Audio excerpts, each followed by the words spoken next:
Eric the Midget, first of all, called me yesterday off the air at home. Oh, yeah? And said he wanted to apologize to me. And I told him to call into the show in the morning. All right, that's big of him. So I don't know if he's going to, but... He was on the phone earlier and said that he only had like a couple of minutes because he had to leave for somewhere. Oh, so he did try. Yeah.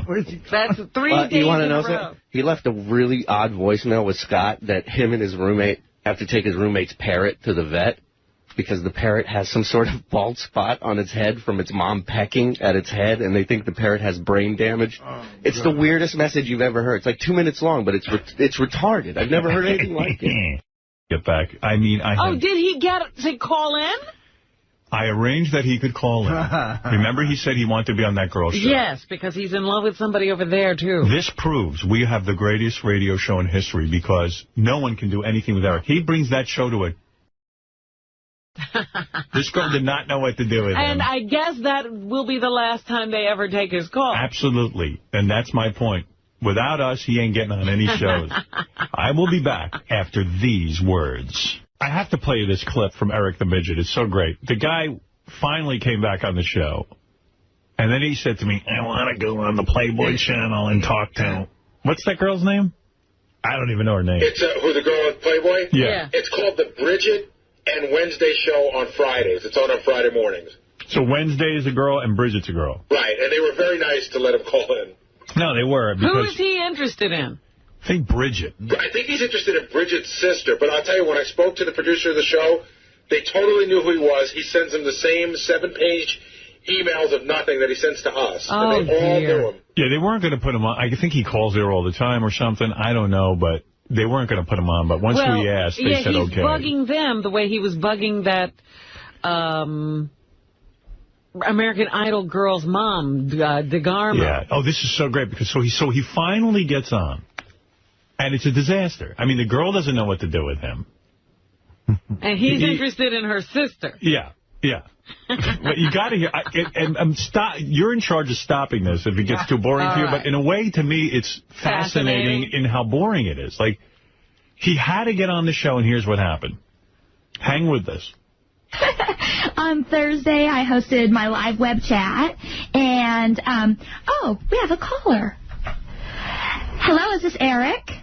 Yes, it is. Hi, Eric. This is the Bridget and Wednesday show. Good morning. Good morning. I'm here with Juliana and Regina and Anastasia. Hi. Hello. Hi, how are you doing? We're good. How are you? I'm good. What's going on? Not much. I just wanted to call, say I've been listening to the show. I like the show. It's kind of a short one, though. I kind of wish that it would be more than an hour. Oh, well, I just kind of go through and give an insight of what's going on at the mansion. I don't want to give away too much. Right. What else should I talk about? Oh, I don't know. I also like watching the show every week. Oh, good. Thank you. Yeah. I just wish it was on a different network that would allow it to be, uncensored. Oh. Well, you got to buy the DVDs, and then you get all the scene and all. Oh, okay. They are uncensored DVDs. And okay, cool. Yeah. But on TV, they have to censor it, so. Yeah. You know what's great about this? This is a riot. Wait. It's finally the guy gets to talk to the hot cheerleader in high school. Right, and she can't just ignore him. Yeah, she's actually got to entertain him. Oh, this is just too funny. Oh, it goes on for a while. You still with it? He has nothing to say. Nothing. And I like how he's like, cool. Like, what's cool? It was on another network. I was listening, and I wish the show was... I try to explain to Eric that, like him being into her DVDs and stuff, those girls actually don't think that's cool. Right, that is not material to discuss. These chicks don't date guys who buy their DVDs. No. Oh, there are DVDs. Oh, good. I want it uncensored. But all right, anyway, so the call continues. I live up here in Sacramento, kind of where you grew up. Oh, awesome. That's cool. Yeah. All right. Well, what's your favorite episode? They date guys who produce their DVDs, guys in the Who, Right. like, you know, guys who own companies that put out DVDs. guys who use them. Yeah. I live near you. Like, he knows too much about her. Right. He's a really sick fan. He's a stalker. I don't know where I know they're hot, but I don't know where they live. All right, wait. Oh, let's see. What would be the favorite? Is it the one where we came to Lodi? Yeah, that was a good one. Yes. Or where Wednesday goes dogatonic? Oh, yeah, that was a funny one, too. That was my favorite. Yeah. All right, Eric. Well, we got to move on, but thank you so much for calling in. All right. I think Anastasia's, your sister's real cute. Oh, Anastasia. Thank you. You're welcome. Well, maybe she'll have to get your number later. I tried to join her MySpace page, but you have to enter her email address or her last name, and I didn't know either one. So You know what? Her original MySpace got hacked into, so now she's really picky and only lets friends in. Like people she knows, for sure. Sorry. I'm on your page, and I'm also on your brother Eddie's page. Awesome. All right. Well, thank you, Eric. Oh, my God. My display name is WWE fan Eric L. So if Anastasia wanted to, she could find me on your page and then add. Awesome. Awesome. I'm going to have her check on that. Thanks, Eric. Bye-bye. And bye. Anastasia, you have a crush. Oh, boy. For once, it's the other way around. You have to go to MySpace and check them out. Yeah. You might be hot. You might want them on your MySpace. Yeah. Do some correspondence. You never know. You never know. Yeah. Those chicks could care less. Oh, absolutely. He said every wrong thing that you could possibly say to one of those girls. They have little thought bubbles over their head during that whole phone call, like nerdy perv. Right. Yeah. Loser. I like when I love the part of the phone call where he's explaining how to use MySpace to her and what she could do to get on his page. And well, he's saying to her, I tried to get on your page, but I was blocked because I didn't know your email address. Right. He's trying to get their information. Right. Yeah, like she's going to say, oh, well, here it is, so you can get right on. I want to know you. Then he's saying, here's how you can identify me, because I'm already on Bridget's page. I want to stalk you, but I don't know where you live. Trust me. That's like the only 27 minutes out of those girls' day that they have to speak to gross guys. Yeah. You know what I mean? Other than that, it's perfect. And they're only doing that because they're on radio. Yeah. Hey, Casey, you're on the air. Casey from Vegas, you're on the air. Hey,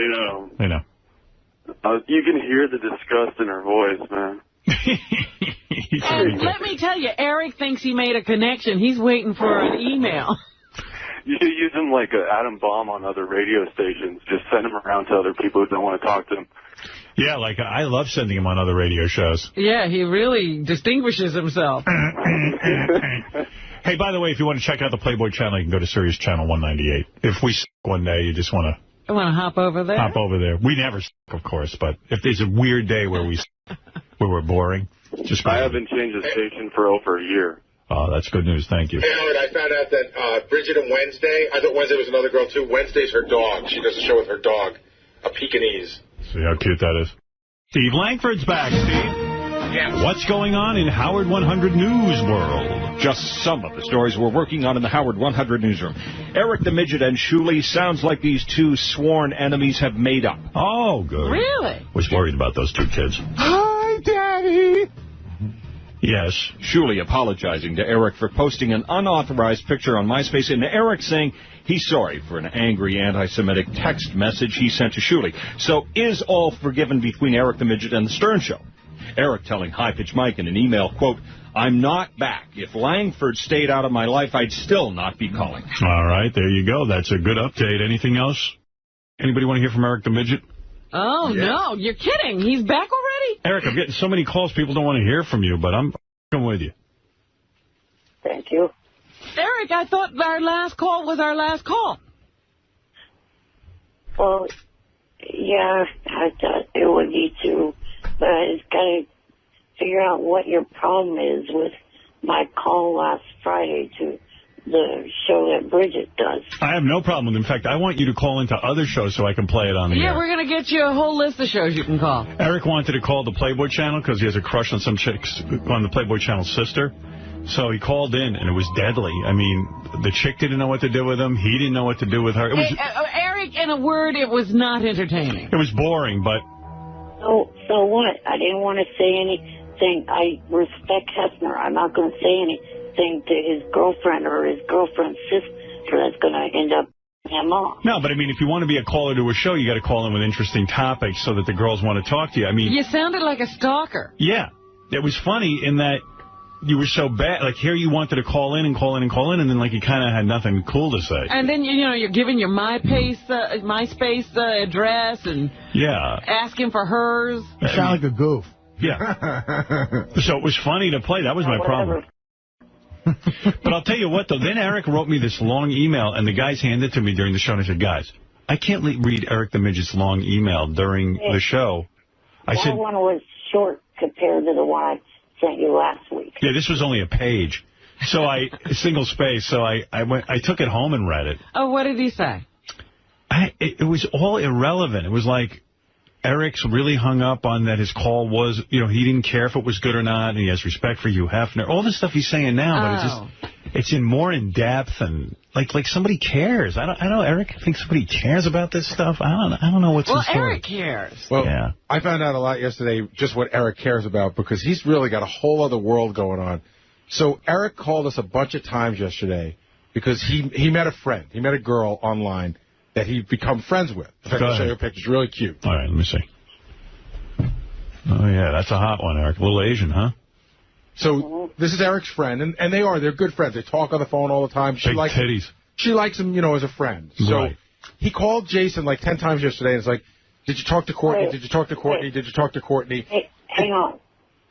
Gary, where are you getting that? I didn't call Jason once. I emailed him twice online before I went to bed last night. He was obsessed with the fact that Jason must talk to this girl. Okay? Why should Jason talk to her? We didn't know. So we spoke to her, and... Because she had called in last week to leave a message for you, and Jason called her on Thursday or Friday, and it seemed like she was going to get a call back from him, and then never did.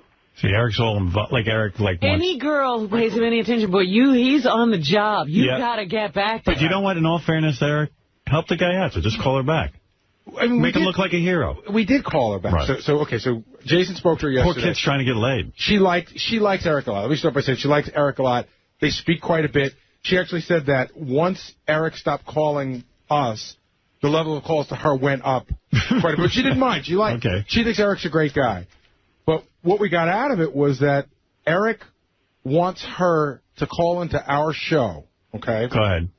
To say nice things about him in the hopes that Diana DeGarmo will hear it and realize he's a good guy, to the point where Eric has given her a list of talking points of good things to bring up about him. What other good things? Well, the big thing that Eric wants to get across is to Diana DeGarmo, but through Courtney telling everybody that he's not dangerous. Right. Okay? Right.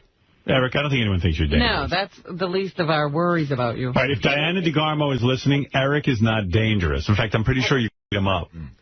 That's why somebody on an Idol website had to interview her to get her side of it. I found it or someone found it online and sent it to me. Somebody interviewed Diana DeGarmo? Yeah. And what did she say? She said that, you know, she doesn't see it. Her and her mom do not see any problem with me at all. Diana said she met me a few times, but she's only met me once.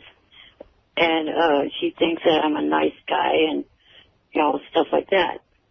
So, but I'm like, if a legitimate site is taking what is supposed to be comedy of the show and actually believing it's reality, there's the problem. No, I think they think it's funny. Eric, let me ask you a question. Do I need to go out and work off and book Diana DeGarmo and get her in here and make her say what she really thinks? Of course she's going to say that. She's not going to go start trashing a handicapped guy. She doesn't even remember you. She thinks she met you several times. Well, here's the thing, Gary. You're every guy in a wheelchair to her. Yeah. She probably met 20 guys in wheelchairs. You're like a couch to her. Her and her mom actually can't stand the show or even stand Howard for that matter. Wow. You don't know that. No, I do. Then why did her mother speak to Howard 100 News if they dislike us so much? Because Yeah. Brenda told me that herself when I met them last August. That she doesn't know why I have anything to do with this show, that she cannot stand Howard. Nah, she loves me. Who gives a the show or not? Who cares? Really, hey, she's nothing. Gary, Yeah. so what other talking points does Eric have on his memo? It doesn't say, because this isn't the memo. This is just notes from Jason talking to this see. girl. Also, that they're working on a children's book together. Oh, okay. Who is? This girl, Courtney, and Eric. She's helping him edit a lot. Remember you said last week that he should edit all those thoughts? She's helping him with that. Eric, I don't think you're going to get into this chick's pants at all. This Courtney. I'm not trying to. He wants Diana DeGarmo. Oh. What are you, gay? No. This chick's hot. Why wouldn't you want to bang her? Maybe it'll be like a When Harry Met Sally. Maybe he'll realize at some point that he really loves Courtney. All right. Hey, I got to go. Maybe we'll get Courtney on the air so we can hear the other talking points. When Scary Met Sally. What's yours? When Daddy Met Sally? Yes, that is his. He's actually working on a Come on, screenplay. Scary's better. All right, Eric, I got to go, but good to hear from you again.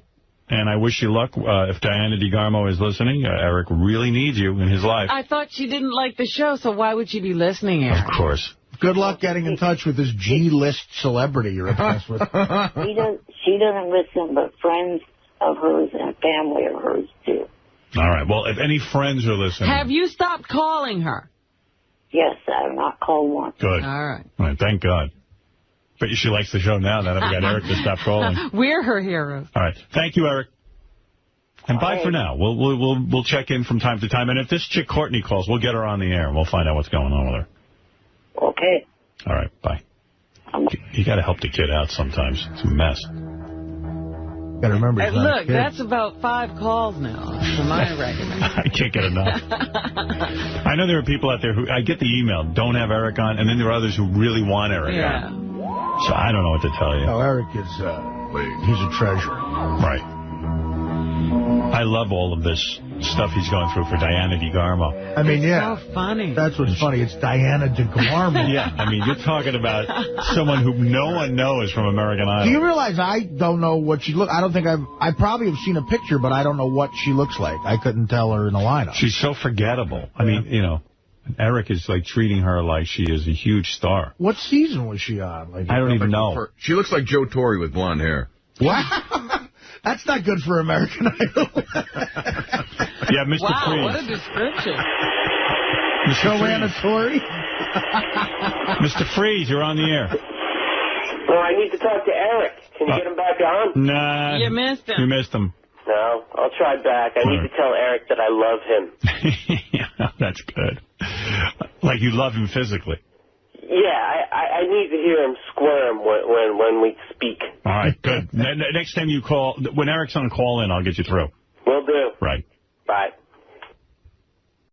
Also today, Eric the Midget, Georgia on his mind, where Diana DeGarmo lives. No evidence at this point that Eric still holds out any hope of getting together with the ex-American Idol runner-up for lunch when Eric heads there this weekend for a wedding. But word through the Stern Show that Eric has other plans. Writing a children's book with Diana DeGarmo, at least he would like to. Eric the Midget hoping to have some sort of involvement with Diana DeGarmo, if not romantic, then professional. Very good. Well, I wish him luck.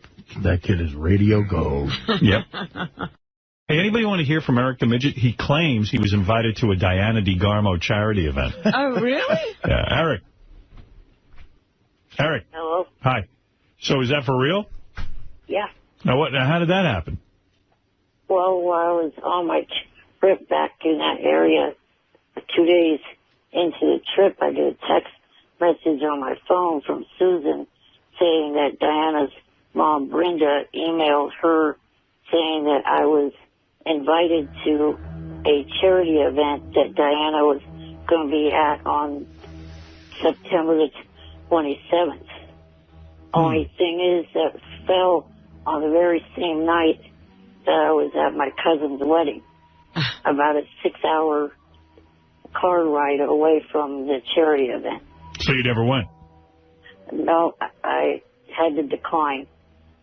Wow, can you imagine? Eric the Midget has nothing to do for years. And everything comes on the same day. And he finally gets invited to actually be in the same room with Diana DeGarmo. And then somebody has a wedding on the same night. I mean, he sits at home all the time. Your luck is really bad, Eric. You got Eric. You really do. Don't play the lottery. Not worse than the Yankees. Yeah, I got to talk about the Yankees. I know. Artie must be in mourning today. How are you, man? Did you watch the whole game? Of course. Hey, Artie, which of the two New York managers will be on the unemployment line first? I don't know. Are you going to the A's game this afternoon? Oh, that's right. Eric, you going to be at the A's game? You little prick.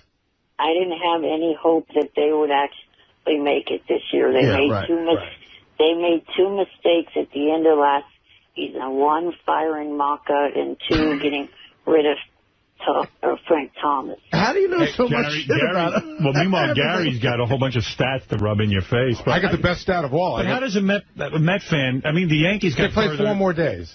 That's what all the Met fans are saying. They go, big deal, 4 more days. Here's the thing. One team made the playoffs. One team made the playoffs, the other team didn't. Right, and now they're both playing golf. How much money do you think, since the Yankees won their last World Series in 2000, how much money do you think George Steinbrenner has spent trying to win another World Series? How much? $1.1 billion. Okay. Wow. That's What's a lot the of Met money. payroll? I don't know. I'll tell you, the Mets haven't spent that much. It's a lot of money, though. I mean, And seriously, they still Artie, haven't won. do you think that paying Roger Clemens $22 million was worth it this year? That definitely with an wasn't ERA in the playoffs. What is his ERA here? Look at Gary whipping out stats. Look, you got notes. Oh, there you go. Roger Clemens, 11.57 was his ERA, but not nearly as good as Chin-Ming Wang with a 19 ERA. Is that who pitched last night? Yeah. Wang. He was. They took him out after the second inning. He won 19 games this year, but then something happened. He had a good year. And he blew. Wang? Wang. Baseball's a long season, man. But once again, for last night. But God, he's Forget about A-Rod. What about your beloved Derek Jeter? 3 for 17. Yeah, I was surprised, Jeter, you didn't hear from this. The Yankees pitching blew the whole. No, the batting blew. Well, I mean, Posada 2 for 15. Clemens to a hole every game. None of the guys ever. Yeah, well, I mean, Garrett, what do you want me to tell you? I don't know. Your mass Yankees versus the. A lot last night, just not enough. What's going to be, Joe Torre fired first? Answer the Midget's question. I say Joe Torre. I hate to say it because I really do think he's a good manager. I'd say he's probably fired by the end of the day. Do you agree, Artie? No, not today. Why? Today. No, I don't think they're not. Steinberg's not going to fire him today. When is he going to fire him then? Tomorrow. I mean, it might be like you might hear about it during, in like December they signed the deal with. I think he's going to. I think it's poised for Willie Randolph to come over to the major leagues now. He's got a contract already with a real. I don't mean to cut the baseball talk short, but I'm thinking this Eric, the poor bastard has been fantasizing about Diana DeGarmo. What was the wedding? How important was the wedding? Whose wedding was it? It was my mom's sister's son. My mom's? So cousin. A cousin. A cousin. Do you see? How often do you see your cousin that got married? Last time I saw him was at his sister's wedding 6 years ago. So a guy you hardly see, he is a cousin, a guy you hardly see versus Diana DeGarmo. Eric, did you say to your mom and dad at some point, look, this is Diana DeGarmo, the woman I'm hoping to marry or get into a relationship with. I've been calling her house multiple times. See, if I was Eric's parents, I would take him to Diana DeGarmo on the chance he might get married. They get rid of him. Well, they know he has no. Did you ask for a pass on this? No, because I knew there was no. Like they were the ones that had the keys to the rental car, and it was a 6-hour drive between the two places. So. Oh, do you see what the real his life is? Besides being in the wheelchair, he's a man-child because he's a grown-up, but he's still a child to his parents. He has to ask permission to go out and ask permission to go every place. And it's like, drive me here, drive me there. I feel bad. And I do, too. I feel bad for Eric, too, because, like any other guy would just hop in his car and this. Right. I'm going to go meet this chick, and I'm going to go drive there, and, I'll make some excuse for not being at the wedding. But he's down, like, even in his condition, you think he could call a friend and say, listen, get me out of this I can meet Diana DeGarmo, come and get me. Right. But he wouldn't even do that because he's so afraid of his parents. would cut him off. Yeah. Don't you know any other 14-year-old girls that would have went with you to see Diana DeGarmo? No. Can you imagine your cousin must hate you, this guy, right? I mean... Yeah, this cousin's going, oh, my God, we got to have Eric at the I got to wedding. go to Eric. You know, he's rolling his eyes. Does he have to be in the pictures? Yeah. No, he was thankful that I was there. Oh, he had to say that. Can you imagine what a Diana DeGarmo charity event is? Like, what is that? What is the charity? The email, I sent to Will, and there was an advertisement on her MySpace page that talks about the event. So it would probably have been Eric and Diana DeGarmo at this event. Yeah, I mean, no one else would have been there. Eric, you're telling me Diana DeGarmo's mom called and invited you? She emailed Susan, the woman I know that knows. And she said, please invite Eric. She said, please invite Eric to the Diana DeGarmo charity event. Yeah, it was like something to do with chefs or something like that. What do you think's going on here, Gary? It sounds like invitations went out, might have gone out to a person Eric knew, but I don't know. It sounds a little shaky. But, Eric's missing the whole point. You are a charity. You should have your own charity event and get Diana to host it. Hey, hold on. Mrs. DeGarmo is on the phone, believe it or not. Yes, Mrs. DeGarmo. Hi, how are you? This is Mrs. DeGarmo. Thank you for calling in. What can I do for you? Yes, I'm going to send Eric the invitation for the charity event. He's a lion. You're saying he's a lying midget because why? You didn't send him an invite? No, not at all. Wow. Mrs. DeGarmo says she did not send you an invite, Eric. He's my daughter, and that's what I'm going to do. I'll press charges on this midget. Who's right? Is this high? This is Mrs. DeGarmo. This is not high. This is Mrs. DeGarmo. You're not high. No, this is not high. This is it really isn't, Eric. It's Mrs. DeGarmo. No, it's not Brenda's voice. I know that for sure. Instead of calling my daughter, keep your little midget fingers up. All right, thank you, Mrs. DeGarmo. She's clearly upset. Howard. Yes, thank you. Lovely woman. Bye-bye. Hey, Howard. Yes. Eric forwarded the invite to Will, and I'm looking at it, and from what I can see, there's nothing in here that says Eric. It's very generic. Right. If you look at it, we've teamed up with one of Atlanta's biggest celebrities for a great cause. There's no personal We'd note. like for everyone to come by and say hello to Diana. For an added treat, she'll even be signing autographs. To get an autograph, simply click here. But there's nothing that says... Gary, shut up for a minute. I said that's the part that's off of her MySpace page. Oh. The text message, I copied the text message from my phone, word per word, and it's under that. Look at the bottom. It just says, Brenda emailed me, said you are invited to Diana Benefit on 9/27, some chef show. Hope you're having a good time. But I don't know, Eric. It sounds thin. It's a thin premise there that you were really invited. It seems like anybody could come. Yeah. I don't mean to rain on your parade, but it doesn't look good. I think maybe you were smart to go to your cousin's wedding. It might have been. Imagine if he shows up and there's a picture of him and the police are like, no, we told not to let you in. All right, Eric, but congratulations. You got close, and I'm sorry you couldn't be there. Right. Maybe next time. Maybe next time. Yeah, maybe next time the Yankees have a shot at the World Series. Yes, Mr. Freeze, you're on with Eric. Eric. Yes? I love you. I love you, man. I'm not even embarrassed to say it. I love you. I want the world to know. Eric. Eric, I love you. Eric, what do you say to this? No, thank you. All right, Eric, we'll speak to you soon. All right, Thank you. Bye. Well, you see, poor Eric. He couldn't go to the Diana DeGarmo charity event. That close to his idol. Yeah. And yet he couldn't make it. Eric the Midget's on the phone. Hey, Eric, what's happening? Not much. Just getting tired of how you're trying to push Larry Pierce's career, trying to make him a star out of that. I like that guy. And you never met Larry Pierce, and you don't even know him. Yeah, why do you call him a piece of crap? He's so good. No, he's not. He's an original. I was in Nashville and a couple other spots where country music started this past month, where real country artists come from. Yeah, like who? Well, who's good in country besides Larry Pierce? Big and Rich, Rascal Flatts, Carrie Underwood, Emerson Drive. It's a different kind of music. These are like... He's the king of... Yeah, I mean, you don't know the difference? Okay.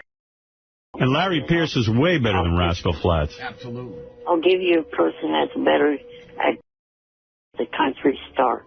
Who? Cletus D. Judd. What does he sing?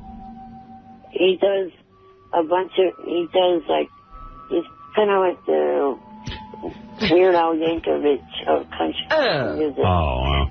He keeps regular stars, real songs. I like when Eric gets worked up. It's like music to my ears. Eric's all angry that Larry Pierce replayed his songs and said they were funny. And it's like, really, how bad does this make your day when you hear me play Larry Pierce? I don't like it at all. No. Is he back to calling us regularly? Didn't he tell us a few times ago that was his last call? Yeah, you did say. It seems you're regularly back. I'm not regular. You kind of are. You even called yesterday. I couldn't even get to you. Yeah, I called yesterday and I was falling asleep. You got to admit I was right for once. You've got to admit it. I told you you'd be back calling. When you said you were never calling the show again, and now you call all the time. Not all the time. Yeah, but you can't stay away. Let's put it that way. You're addicted. Yes, I can. You didn't do it successfully. I kind of did tell Langford knows where it shouldn't have been. There shouldn't be any until. Eric, why don't you just admit you love calling in and you love the attention? I don't. Then why do you do it? I wouldn't have had to if that didn't happen last month. Yeah, but that was last month. Yeah, I mean... What are you doing back on today? Yeah, why are you calling back today? My plan was to stay away from the show, but Langford was that had to do what he did. Yeah, but that's been settled, and now you're back on the show. Not on a regular basis. No. Pretty much. I'm going to say this week you called in a couple of times already. Well, I mean, yesterday would have been my last call of the week. If you had gotten to me, I wouldn't have called in today. Then why do you have to call them? I mean, hardly making a statement about Larry Pierce is that important. Yeah. I mean, come on, Eric. I mean, we're here because we like the attention. We admit it. Al, you know what, Eric? We're here because we like the attention. We admit it. That's why we're doing this. So you want attention, too? Well, no. Hey, Eric, that's not nice to say. It's Artie's birthday today. That's right. Oh, it's your actual birthday. I actually have a birthday gift coming up here for Artie today. Wow. Oh, is it abroad? Subutex? No. I have enough Subutex. Wait till you see what I got you. Really? Yep. Oh, no. While you're on the subject of gifts, what part of secret don't you guys get? Oh, yeah. So Eric called the voice. This is how bad Eric's addicted to this show. He called up 4 times last night with voicemail. Uh-huh. Like, he can't stay away from the voicemail, and he's upset that, how can we call it Secret Santa? That's not a secret. And I'm like, it's like, no, we just don't know what to call it, so we're calling it Secret Santa. It's a goofy name. Unsecret. Okay, Unsecret Santa. That would have sounded better. So it's not a secret. But he's obsessed that he doesn't know it. I mean, he was calling up the show. You guys don't understand Secret Santa. Eric, you love this show. Just admit it. You're a fan. No, I don't. No. All right. Then I don't understand why you're on the phone. What's your book going to be called? I'm a Loser, Why Don't You? The same title as that 90s song? It's directed to you, Artie. Oh. Howard, could you play Larry Pierce for me? What are you eating now? Yeah. Sorry it's not Rascal Flatts, you little... Maybe you can't relate. You know, seriously. No, that's not why I can't relate to it. Rascal Flatts is big amongst 32-year-old virgin... Yeah, whatever, John Belushi wannabe. I got Belushi by 7 years, man. Well, I guess this conversation's not going anywhere. Yeah, it's not a very good conversation. No. Bill, hey. Could stay on all day with him. I know some people write us and go, why do you take Eric's... I don't know. I could just listen to this all day. Even its long, awkward silences. I love it. And think they must dominate Eric's day, long, awkward silences. Why do I love Eric so much? Like, why am I so fascinated with Eric? Well, I think a lot of people are. I mean, he's a tiny freak, but he's a douchebag. Most tiny freaks are nice to people. Right. You're not a tiny anything, are you? I'm a tiny aggravated at you this morning. Andy, you're on with Eric the Midget. Hey now, what's happening, brother? Hey. Eric, I knew you'd be back. You tiny little freak. Hey, Howard, you know what you got to play? You got to play the high pitch, Eric. Who's high pitch?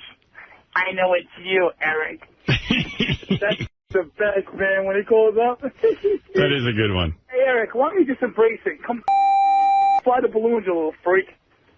Come on. I love when the guy calls in too, Howard. He's amazing. He's an amazing guy. Oh, I can't get enough of it. I can't get enough. I love it. I love that Eric's back. I do, too. It's great, but I knew he would be. I love being right. He almost proved me wrong, but I was right. He held out a lot longer than I thought, but he finally crumbled, and he crumbled in a big way. Yeah. He caved right in. It was like an alcoholic taking that first drink. It's true, Eric. Not. Not. Well, I guess unless you got something else to say, I'm going to hang up. Hey, Robin, I know you probably like October, you cackling witch. No, he's working the room now. He's going around the whole room. I'm going around the horn. What are you doing this weekend? You got any plans? Not exactly. Just trying to do some more writing. Right? Oh, what are you writing? Hopefully finish up the book I'm writing, and then also start on the script that I'm going to write. They already have... A script of what? What's your book and script? What are they? Well, the book is a kid's book. Can I be honest with you, Eric? I've read a lot of your stuff because you send us these long, drawn-out emails. See these manuscripts. I guarantee you, and I don't see any talent there in the writing area from you. I mean, you're verbose. You go on and on and on. There's no ability to self-edit. Well, that's why I'm having somebody help me with the editing. Yeah, I mean, because you just go on and on. You think everything you say is important. Read us the first page. Yeah, I was going to say, don't you want to have a reading? I would sponsor a reading here. I would be the first one there for a reading. I would sit tonight and listen to that. Especially if he dresses up as a Keebler elf. It was Come on, the best. boys and girls. It was the best of times. It was the worst of times. I'll even gather children for a focus group if you want. You'd scare them. Maybe next week or the week after. I guarantee you those kids will be throwing at you in a minute.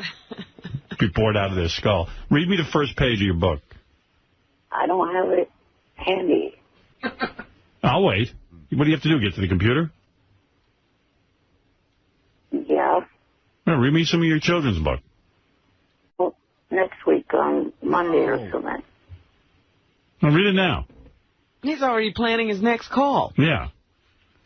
Chapter 1, I came into another pillow. I changed the beginning a little bit, and that's why I want to wait until the change gets edited. Mm-hmm. Chapter 1, Stalking Catherine McPhee is hard work. All right, well, we look forward to that next week. Where Eric will be doing a reading of his book, his new children's book. Yeah, I bet if my book gets published, it would outsell Artie's. Well, let's hope. You want me to make some phone calls? I can get you published. What day should we schedule it for? Monday? It's one day next week, Monday or whatever. I can barely stay awake through an Eric call. How are kids supposed to listen to him for an hour? Can you imagine? We got to sponsor a whole reading. Yeah. But everyone will show up. But it would be great if a kid just starts... Instead of Dr. Seuss, it would be Tiny Seuss. Yeah, you need a nom de plume, as Cindy Margolis would say. I think nom de plumes are the best. All right, we look forward to it, Eric. I can't wait to hear. What is the name of the book? The Midget in the Hat. What is the name of the book, really? Well, the title it's got now is, I kind of thinking of changing the title, so I'm not real sure. So what is the title? Well, what is it now? What's the working title? Yeah. Is he a pug? Yeah. Oh, okay. Is his name Doug? After that title, I got a good nom de plume for him. Eric the Fag. Not. And what's the story on the dog? Like, what's his deal? Is he like... Do all the other dogs make fun of him? No.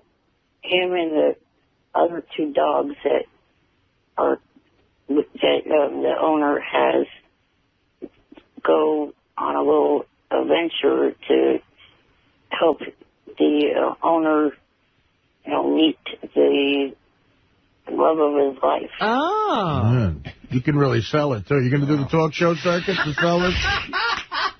Yeah, you're gonna do like Letterman and Conan. Yeah, you're gonna go up and really... You're gonna get on the Oprah Book Club. Something tells me, Eric, and I'm not a psychiatrist, but the story sounds like you and Diana DeGarmo. How you're chasing her all over the country. You're in love with her, and you can't get anywhere with her. Would you say that's fair? I don't know. You would have to, I guess, be the judge of that. Well, you say this dog is in love, and he's traveling the country, and the other dog is ignoring him. No. It's the owner. Oh, the owner. Oh. The dog is trying to help the owner get the love of the dog. So, in other words, this is your imaginary tale. If you had a dog, that would help you get Diana DeGarmo. We're the dog, in a way. Well... We're trying to help. Well, Eric's the master. Right. And the three of us are the three dogs. Right, and we're trying to help him get... Were you inspired by Diana DeGarmo?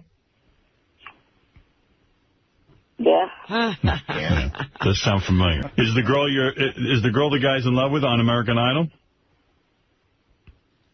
Yeah. Oh, my. Oh. You've read this book, Howard. I can't wait for the reading. Does Chapter 5 have to do with a restraining order? Because that would be too creepy?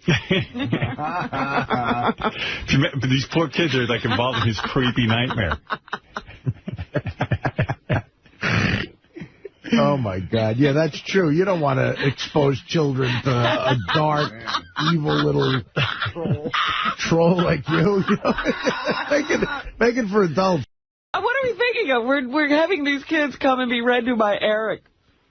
Eric, seriously, if you write this book, I'll set up some sort of like place where kids can hear the story. A great name for a book about you, Eric, unfortunately was already taken by Stephen King. It. This is kind of a sad story. Does it have a happy ending? What happens at the end? That's what I want to know. Does do they get married at the end? Not exactly. Well, it's actually kind of implied at the beginning. Implied at the beginning. So it's the book is science fiction? Yes. One of the dogs is a golden retriever, which, could be the owner's service dog. They use those as service dogs. Yes. It's a fascinating story. Yeah. I'm sure the kids are going to just jump all over this. I think this is going to be made into a movie. I think I'd rather read When Roast Beef Could Fly or something. Well, Eric, I admire your spirit. Of course, with you, it would be a book about food. Now, how far... Roast beef is a metaphor. How far are you along in the book, Eric? Actually, only about 4 pages. Oh. So you write little books, too? Well, so, okay. Next week we'll have a reading. You just read the first page. I mean, just get to writing. You've got the whole weekend. Yeah. You know the story. Let's get it down on paper. I'm pretty sure I could write this story. Where are you further along? Is there a scene where is there a part in the book where you call this girl the girl that he's in love with, does he call her mom over and over again? No, he does not. No. The dog takes care of all that. Right. Do you wish in a way you could make your dream come true of getting Diana DeGarmo? Is this your secret wish? I don't know. Mm-hmm.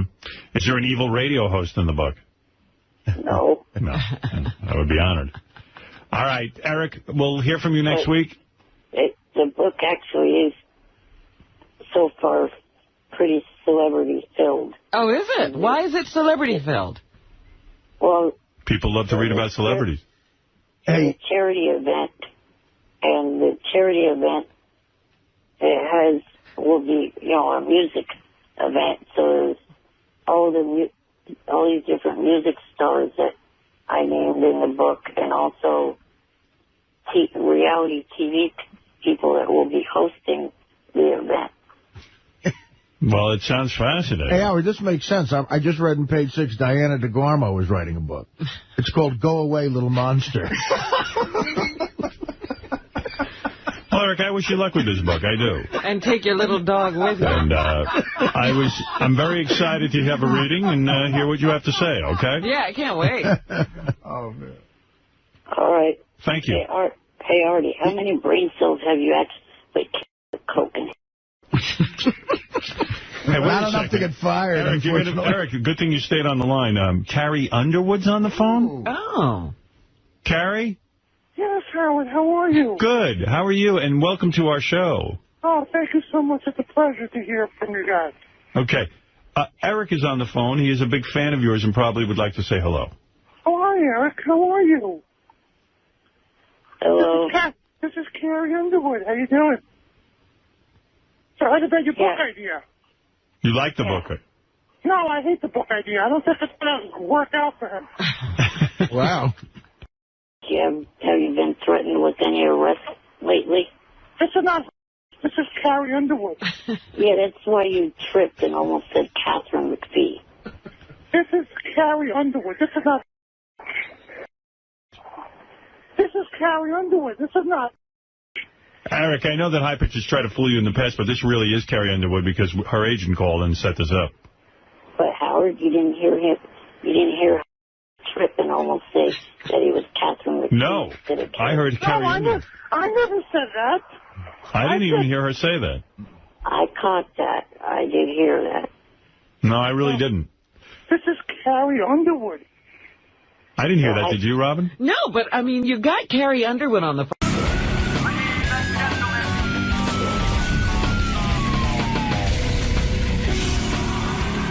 Oh, Ashton Kutcher's here, my bandmate. I was going to say, now we have to be nice to Ashton Kutcher because you made friends with him. Ashton, he was in my band. Damn. He's in my band. We were having fun goofing on Ashton. This fucking guy's so good looking. Every picture I'm in standing next to him, I look like a monster. But that's why we goofed on him. His life's too good. His life is too good. This was some party Jimmy had. I should tell you about the party. Well, why don't we have Ashton? And since he was there, he could corroborate. Yeah, we could talk about who was there. He's got a briefcase full of fucking scripts. You should see this guy. Well, of course. Look at him. Yep. He walks around with the briefcase full of He has a briefcase. Scripts. He doesn't have one script. He's got like 80 scripts. He had you know I'm obsessed with man purses and stuff. So he's carrying this leather briefcase. It looked very nice. It was made by John Varvatos or Varvatos. Or nobody knows how to pronounce his name. No, I'm a big fan of that guy. So I said, hey, that's a nice man bag. Was it a briefcase or a man bag? It has a shoulder strap. Okay. He probably has it with him. It has a shoulder strap, but it's not a purse. It's like a briefcase, like I carry. With a shoulder strap. With a shoulder strap. Okay. Like a messenger bag.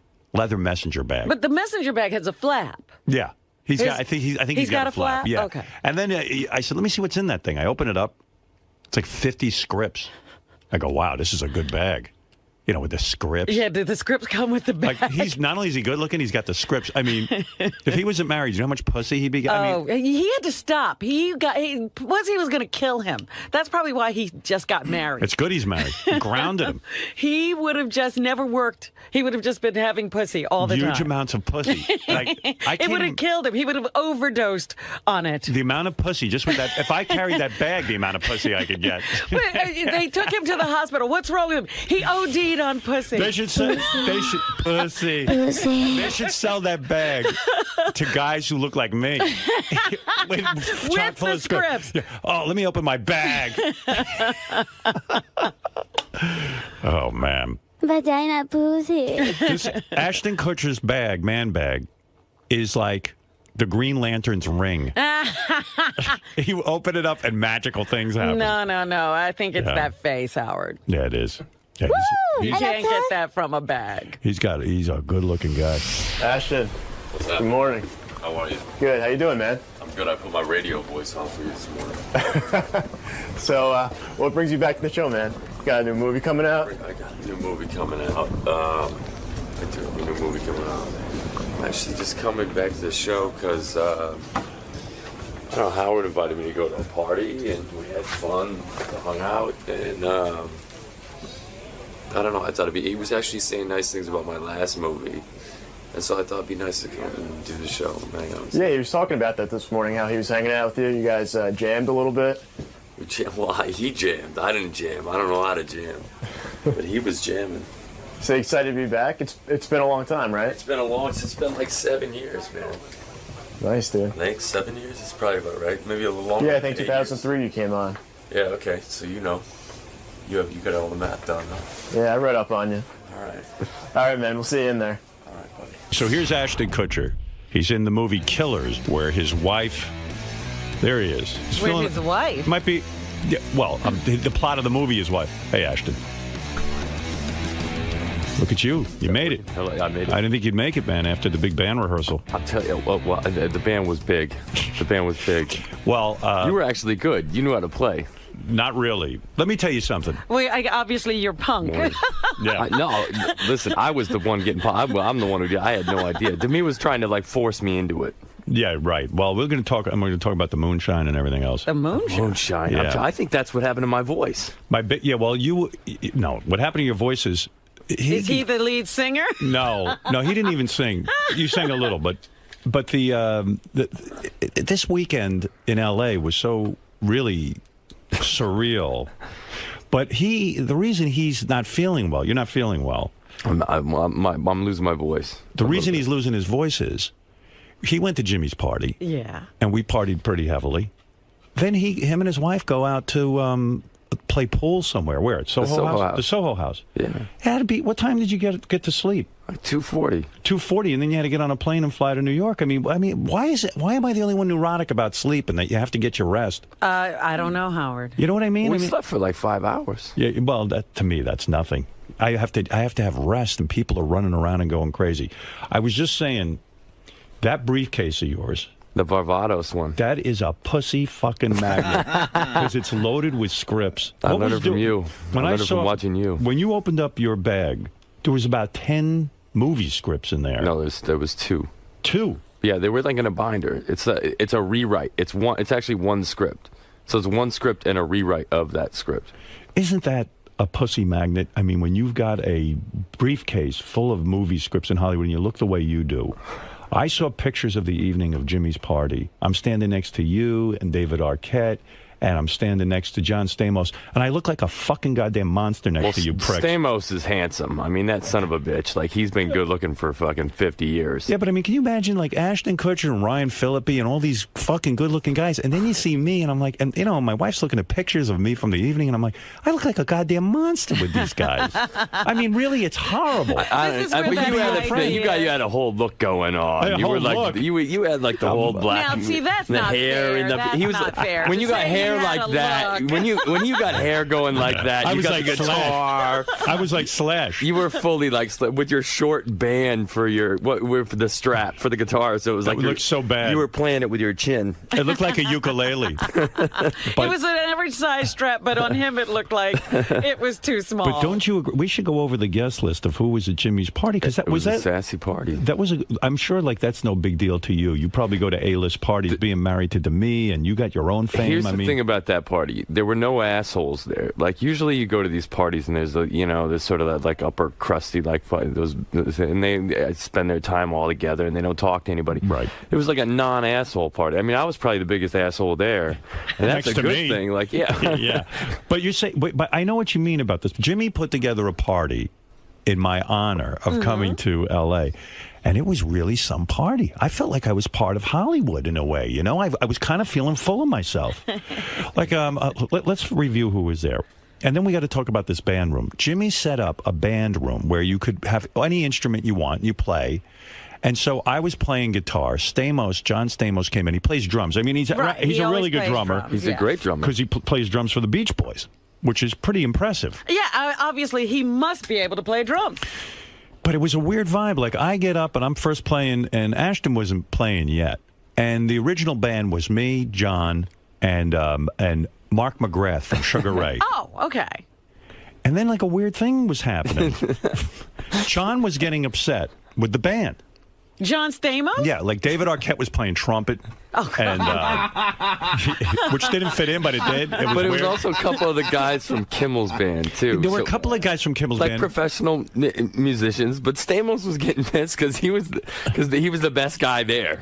Yeah. He was angry that he was the best musician there. Yeah, Stamos what did he think was going to happen? There was a weird thing happening. So John Stamos starts going, man, this is bullshit. We can't agree on a song to play. I go, okay, let's play Louie Louie. Already the band is fighting. So I'm That's playing the first thing you do. So I start playing Louie Louie. Ugh. But that's the only fucking thing I know. It's 2 chords. Yeah, C, F, and G. It's hard to go wrong. So I'm with playing Louie Louie, right? And we were doing our thing, and Stamos he's getting mad that everyone's such a fucking bad musician. Yeah. And he's bad-mouthing Mark McGrath. Oh, really? Yeah, Mark McGrath. Oh, I thought there was going to be a spat. It looked like they were going to fight. They were going to fight because. What was Mark doing? Because John goes, "What's with this guy? He's a fucking singer and he doesn't know any songs." And I go, "Does it really matter?" I'm the only real musician here. If he's gonna drum, you better know what you're doing. I said, "We're all high as a kite." You got to hear this. Johnny Knoxville was there.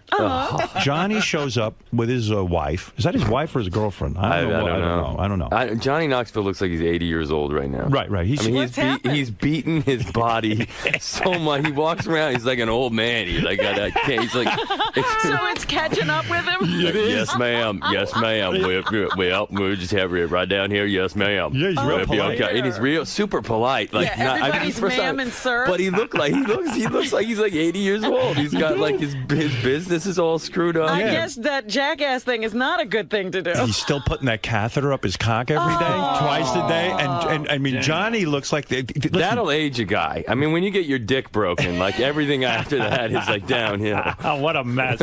So Johnny, I'm talking to him, and Jimmy has a full, beautiful bar. I'm drinking vodka. He goes, "Never mind that shit." He goes, Johnny pulls out a jar. Like a jar, like a jelly jar with a screw top, and he goes, a mason jar. He goes, have a drink of this. It's moonshine.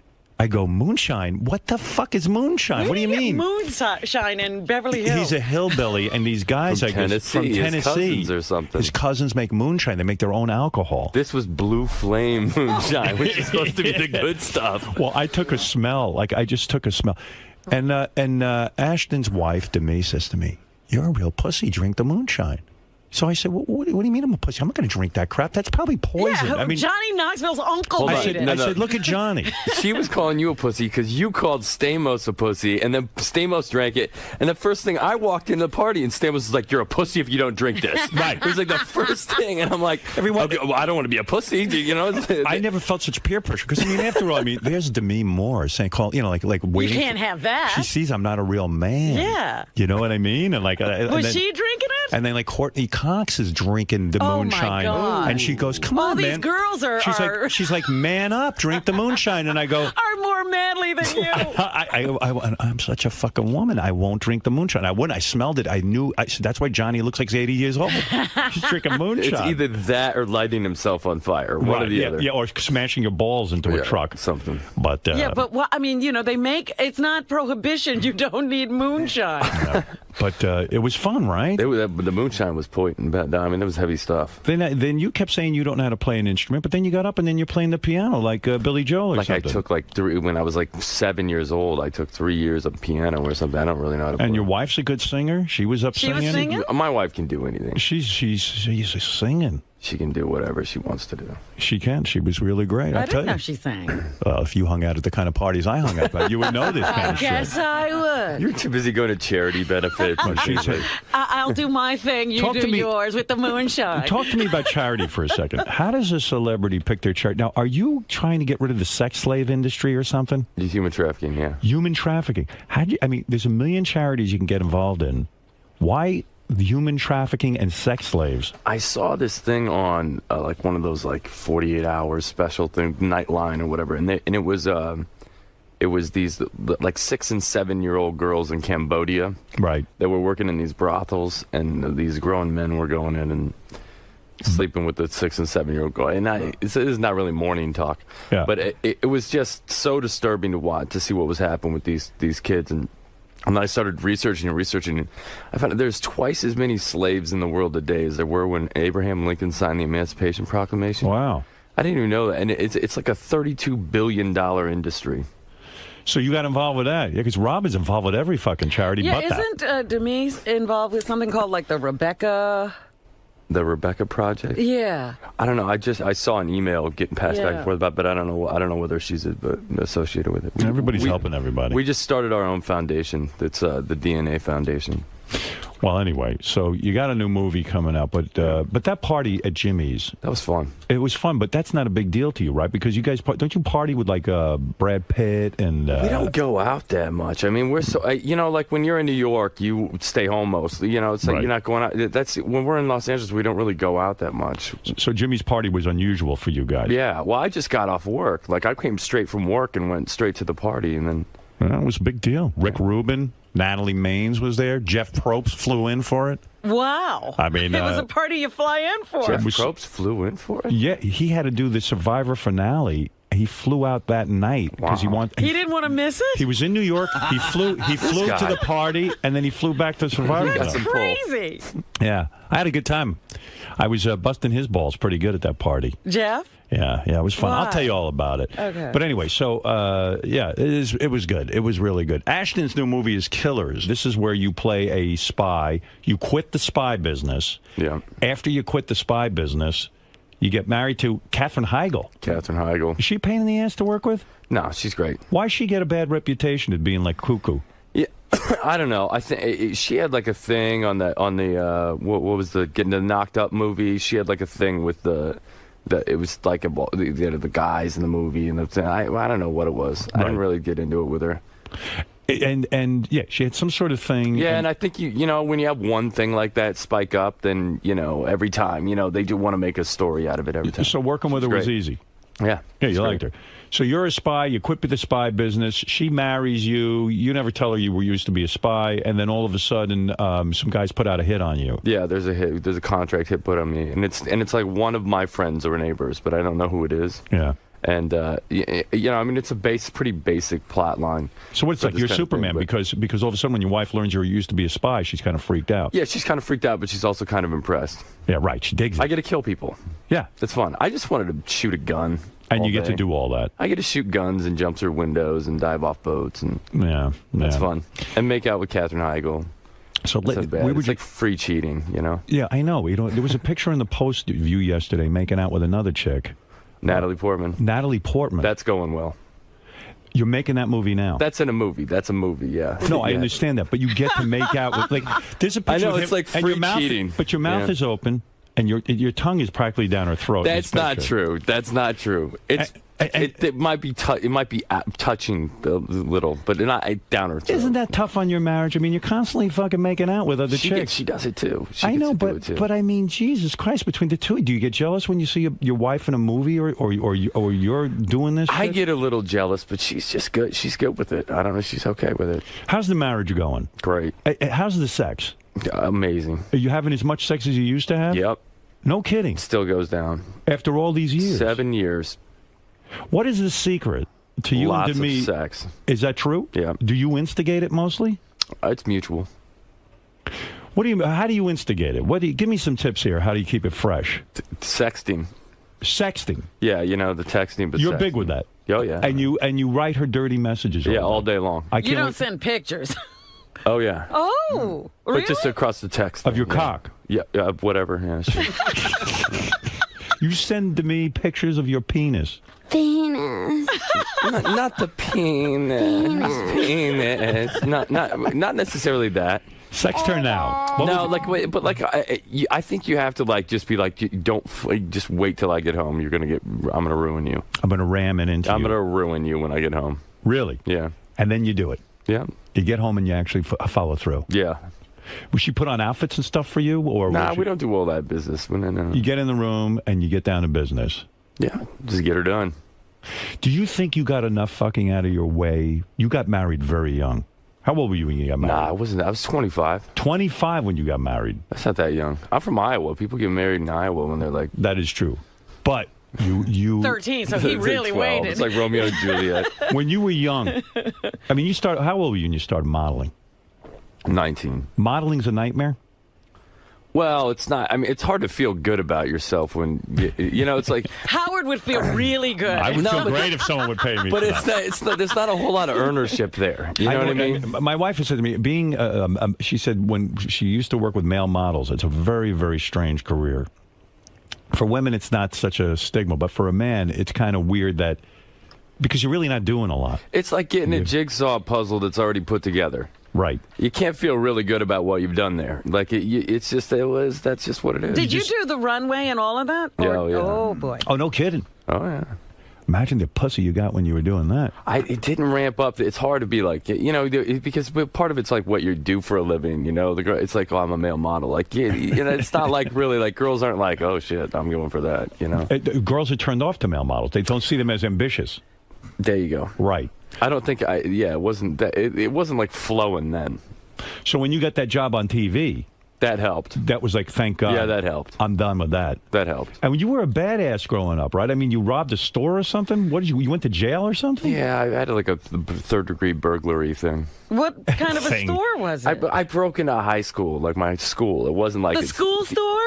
No, just the school. You broke into school? Into the school. Crazy. I want to get out of school. Why? We were trying to rob stuff out of the school. And you were trying to rob... I actually did something like that. What do you do? What is there in school that you want? Come on, they got all kinds of stuff in there. What do they got? Pencils? All that equipment and electronical stuff. My cousin was like trying to break into the soda machine and try it out, Yeah, they got free yearbooks. Yeah, they got vending machines in there. Let's go. Yeah, they keep it all in there. When you got married... You did a Kabbalah ceremony, right? Yeah. Are you still into that? I still study it a little bit, yeah. But the me's more into it. We're both into it, kind of equally. You're not wearing your little bracelet. Where's your red string? Oh, no. I'm doing a movie right now, so I can't really wear it. Well, but Demi doesn't wear it. Yeah, she does. I don't see I mean, I looked her over. I didn't see any red string? No. Maybe it fell off. I don't know. So when you get married in a Kabbalah ceremony... What is that? I mean, is that like a Jewish ceremony, or is it something? Yeah, basically. You step on the glass. Who's that guy? That's your rabbi. This is the actual ceremony. Wow,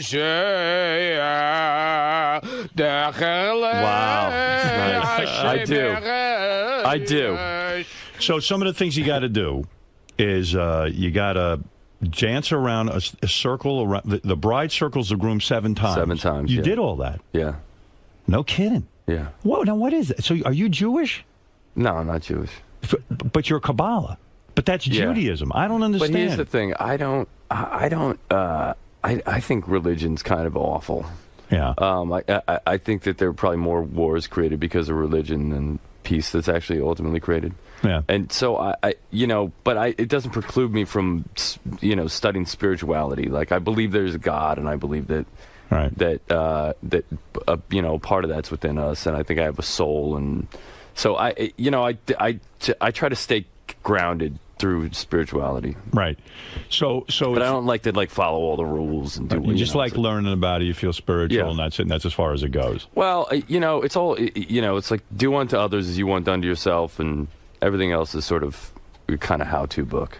So when you're making a movie with Natalie Portman, I was obsessed on this picture because I'd like to make out with her too. She's cute, right? Yeah. She's super cute. She's like super 5 foot something tall though. Like I stand next to her, we look like we're different species. Yeah, how tall are you?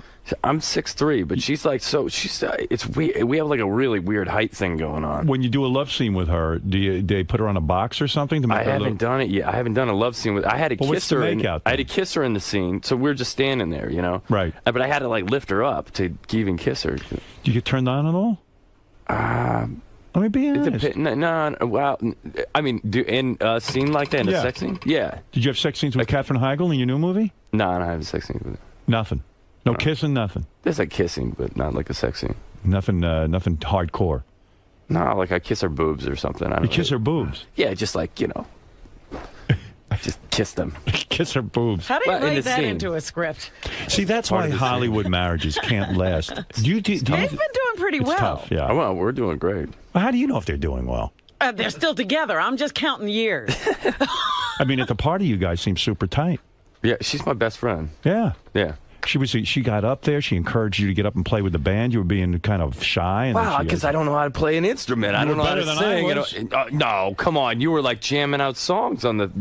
Man, I felt like I was on top of the world, man. Look who I'm jamming with. All these fucking Hollywood people. He's ready to start a band again. Yeah. We might start a band. I might actually go book it on a talk show. See, now that would be one of those vanity projects, right? Where you have all your buddies you could book it. Sure. who have names, and then everybody would just go and because we do it was Louie. you guys, and then they'd listen to this bad music.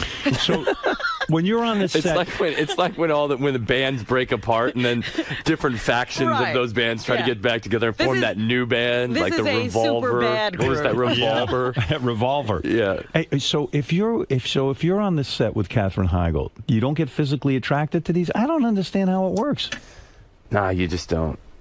But they're also telling you okay, I want you over here. I want you to, it's square off to the camera a little bit more. But you get actual boners and stuff, don't you, when you're making out with Natalie Portman? I haven't gotten there yet. No wood. Well, I haven't done a scene that has taken it there. Well, you've worked with Cameron Diaz. It's not to say that you wouldn't in a sex scene with someone. Yeah, sure. I mean, you could.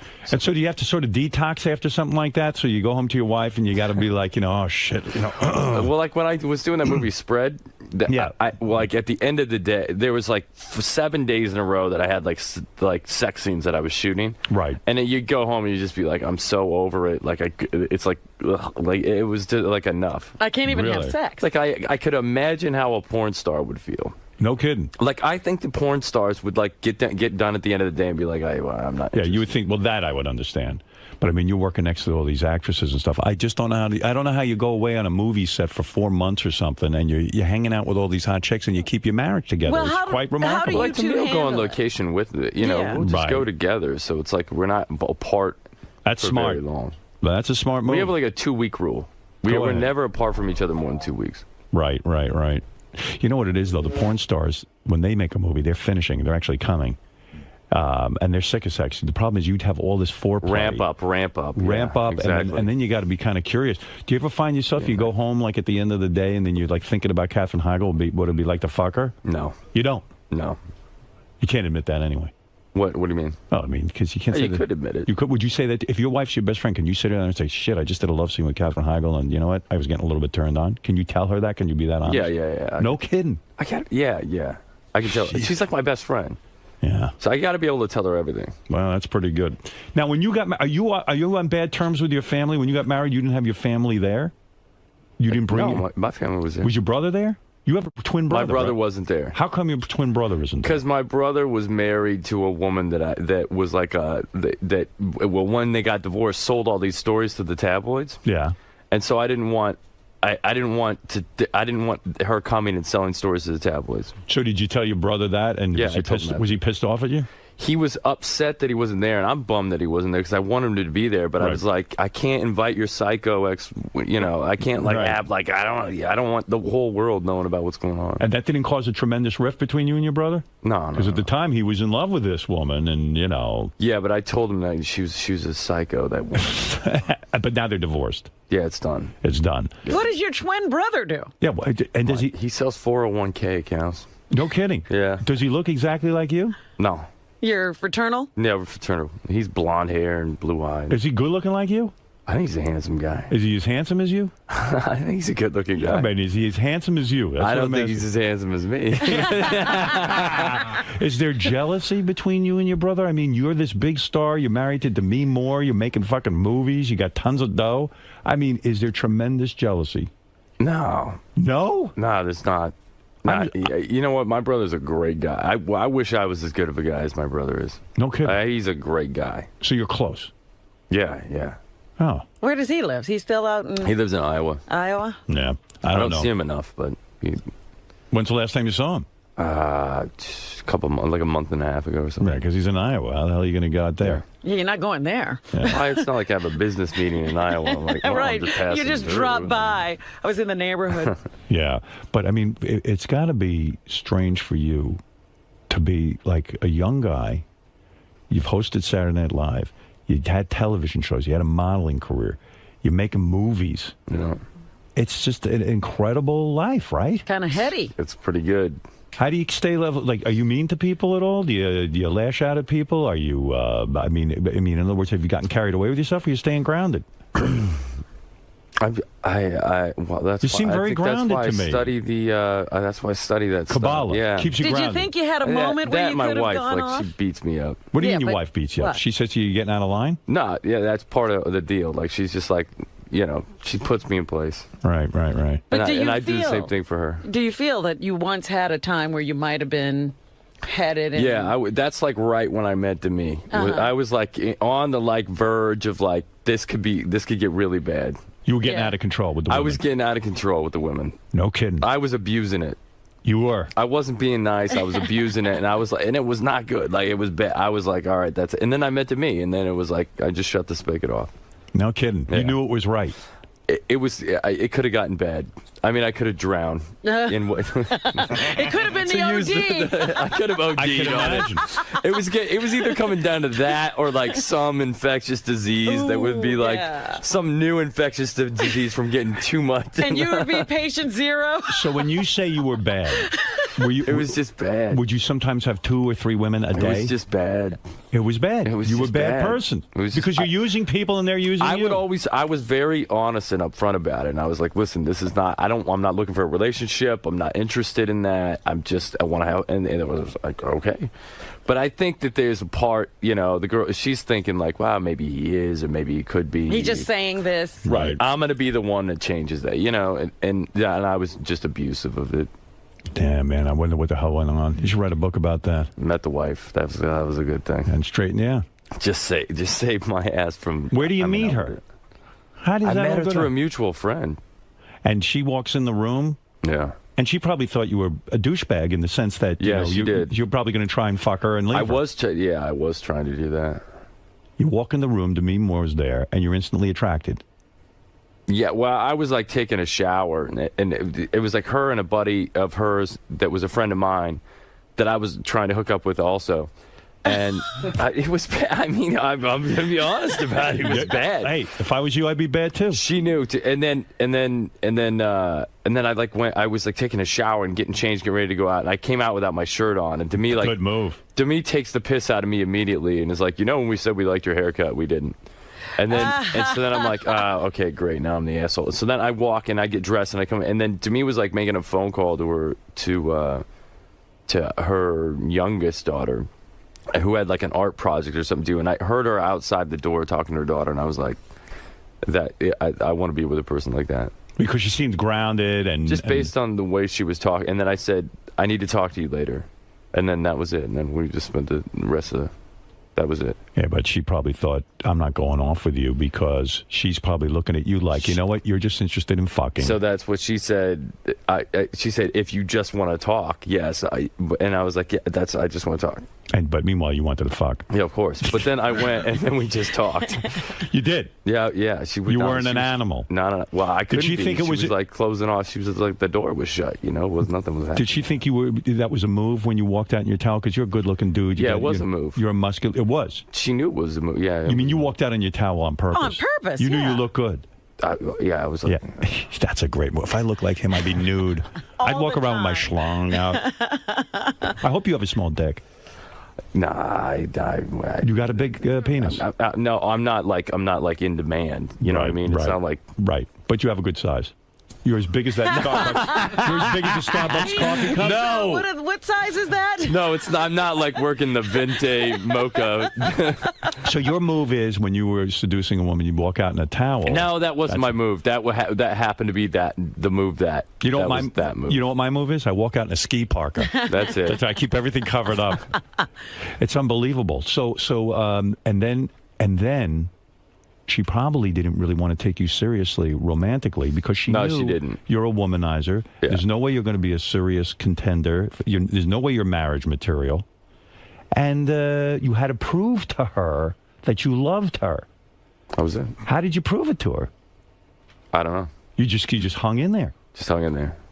And then you get to fuck. I just shut everything else off and then focused on just this is the person I want to be with. How many weeks does it take for you to get into Demi's pants? It took a while. A long time.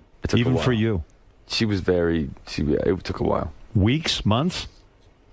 What? It took a while. How long? It took a while. I don't know. More than a month? Not more than a month. Oh, good. All right. Because then you're losing your mojo. More than a month, then that wouldn't have worked out. Here's my prediction. First night you talk, second night you fucked. That's what I think. No way. She was not. Did you make out the first night you met her? Yeah, we made out. You made out? Yeah. Son of a bitch. Mm-hmm. Oh, but are you seeing her like every day of that month? How often are you seeing her? What? She was actually she flew out. She left. She had to leave the next day. Right. Mm-hmm. But then her plane got stuck and and there was an issue with there was like a weather issue, so she couldn't leave. So she came back into town, and then we hung out a second night, 2 nights in a row, and then she left town for like a week. Ah, okay. But we were talking every day. Yeah, you should see these two little lovebirds. I'm sure. She was very supportive of him in this band that we were in. Well, you know what? Do you like being the poster child of, like multiple family? How that works together? Because, Demi and Bruce are still good buddies. And Bruce was at the wedding. That I don't fucking understand at all. I don't want him at my wedding. They're everywhere together. You were bummed by that? No. Really? He's a good guy. You don't care? I was at his wedding. Really? Yeah. Actually, Bruce was the rabbi. He married him. He performed the ceremony. Yeah, right. He's a good guy. Bruce is a great guy. Yeah. I hang out with Bruce any day. Yeah? With the wedding, well, not at the wedding, doesn't matter. Yeah, he's hilarious. Has he been on the show, Bruce? No. Bruce hasn't been on the show. He'd love the show. He's a fan, supposedly. No, Howard, he hates us, doesn't he? I thought he said he did like me. He said he had no problem with me. What happened? John interviewed him once some years ago, and he got really mad. What did John do to him? Who knows? Hey, Ashton, so when you get married, when two powerhouses get married, and you're both wealthy people, do you do the whole prenup thing, or did you bang out a whole agreement? I didn't do it. She had more money than me. I didn't do a prenup. You didn't do a prenup? No. I'm she kidding. did one. So there is no prenup? No, there's no prenup. But now at this point, I mean, you're making tons of dough, so... I don't care. You don't? No, I don't really care. It's money, whatever. How's that all work, though? Everybody just pulls their money together? Who pays the bills? Who pays the bills? How's that all work out? We have a joint account, and then we have our own separate account. Oh, you do? Yeah. Well, that's good. It's whatever. It's money. And when you buy a house, who buys it? Yeah. We buy it together. Okay. But we have property that we each own from before. Mm-hmm. Do you split the electric bill? Yes. The movie's called Killers. Yeah. You're the spy. Yeah. who reveals to his wife that you're a former spy. I'm a spy that reveals to my wife that I was a spy because people are trying to kill us, and we don't know why. Is it a comedy? Or it's a comedy. It's an action comedy. It's great. It's really, really good. I've seen it, and it's great. I will be happy seeing this. I like the premise. I think you'll be happy seeing it. I think there's not going to be enough sex in it. I don't give a shit. You don't about care. That. No, all right. But then I think you'll enjoy it. I think it's funny. Tom Selleck's in it. Gee, I mean, he's got the most gorgeous mustache you've ever seen in your life. Right. And he still has that mustache. And the mustache is unbelievable. I mean, this thing is like a Vulcan forest. It's got its own personality. It's unbelievable. And you are still tweeting, right? Yeah, still tweeting. And you have 5.5 million followers on your tweets. 4.8 million. 4.8 million people just wait on your every word. Yeah. They're not waiting on every word. They're following other people. You know what I said to Ashton with that Twitter? They should pay him because. Well, he did a whole thing. The big reason people knew about it was because of him and to me. They did a big thing for Twitter. You seem to be up on the technology. Is there something coming down the road that's better than Twitter? Like that you'll. What's next? That's better. What is the next thing? There's different stuff coming. There's a thing called Foursquare that a lot of people are using. Foursquare. Yeah. It's like you check into locations, and then you can kind of create a crowdsourced Zagat guide. It's pretty good. And then there's a thing called Daily Booth. It's like people talking but with pictures. I see. Kind of a big thing. So if you go on that, you could change. You literally made tweeting very popular. You were one of the pioneers of this thing, true? And really, you made it popular. You built a big business for them. Have they ever come to you and said thank you for being interested in tweeting? I mean, I would think they'd kiss your balls. I've met with them. They haven't necessarily said thank you. Does that bother you? You're providing content. It bothered me for a while. For a while, it really bothered me. I was like, wait a second, like I'm helping to blow up your platform, hook it up. Right. But now I sort of got to the point where I was like, it'll come back around somehow, somewhere, wherever. Are you the world's greatest tweeter? Nah, there are people that put more entertaining stuff down. Robin is now involved, and it's very, very compelling. Not a good tweeter. You're not good in it? I'm about to get taken. I'm about to get knocked off of the pedestal. Oh, really? Yeah. Yeah. What's happening? He's really got to go. What are you doing this morning around the movie? I have Today Show. Regis. Regis and the Today Show. To Regis, your buddy. Yeah. So you got a lot going on. Yeah, he is my buddy. He lives in my building. My neighbor. All right. Look, the movie Ashton Kutcher is in is called Killers. Go see it. It's romantic, but it's a thriller. And there is some humor in it. Yeah. And I mean, what could be better than that? Sounds like a good combination. That's right. And look, he ain't bad to look at either. Let's be honest. What about her? Does she get naked? Yeah. No, she doesn't get naked. No, it's a PG-13 probably. I like how fired up you are about that. What about it? Did she get naked? Yeah. Hey, by the way, Ashton, you will like this, that my wife was on Regis, Where You're Going, and she came out with a dog, and the dog took a shit on the stage. Yeah, the dog shat on the stage. And it got big laughs. And what you should do is take a dump on the stage. Go and just squat it out. Go over there, squat out a big dump. And I am telling you. I heard this works on your show, Regis. Just say, I understand Beth Stern was on your show, and she took a shit. That's the new Regis thing. Everyone's shitting on the stage. Everybody just goes and shit. All right, listen, we loved having you here. Good luck with the film. Good luck with the band. Good luck with the band. I'll contact you about the band. Yeah, and good luck let me with know when we're all getting back together. Ashton Kutcher, everybody. Ashton, how'd it go, man? I think, I don't know, you tell me. I think it went pretty well. All right, good. So, you never really know on this show whether it went good or not. You find out once you get in the car outside and somebody calls in and they're like, oh, that guy's a fucking asshole. Like, who's he? You don't find out how this one went until afterwards. All right, man. Thanks for stopping by. Take it easy, man.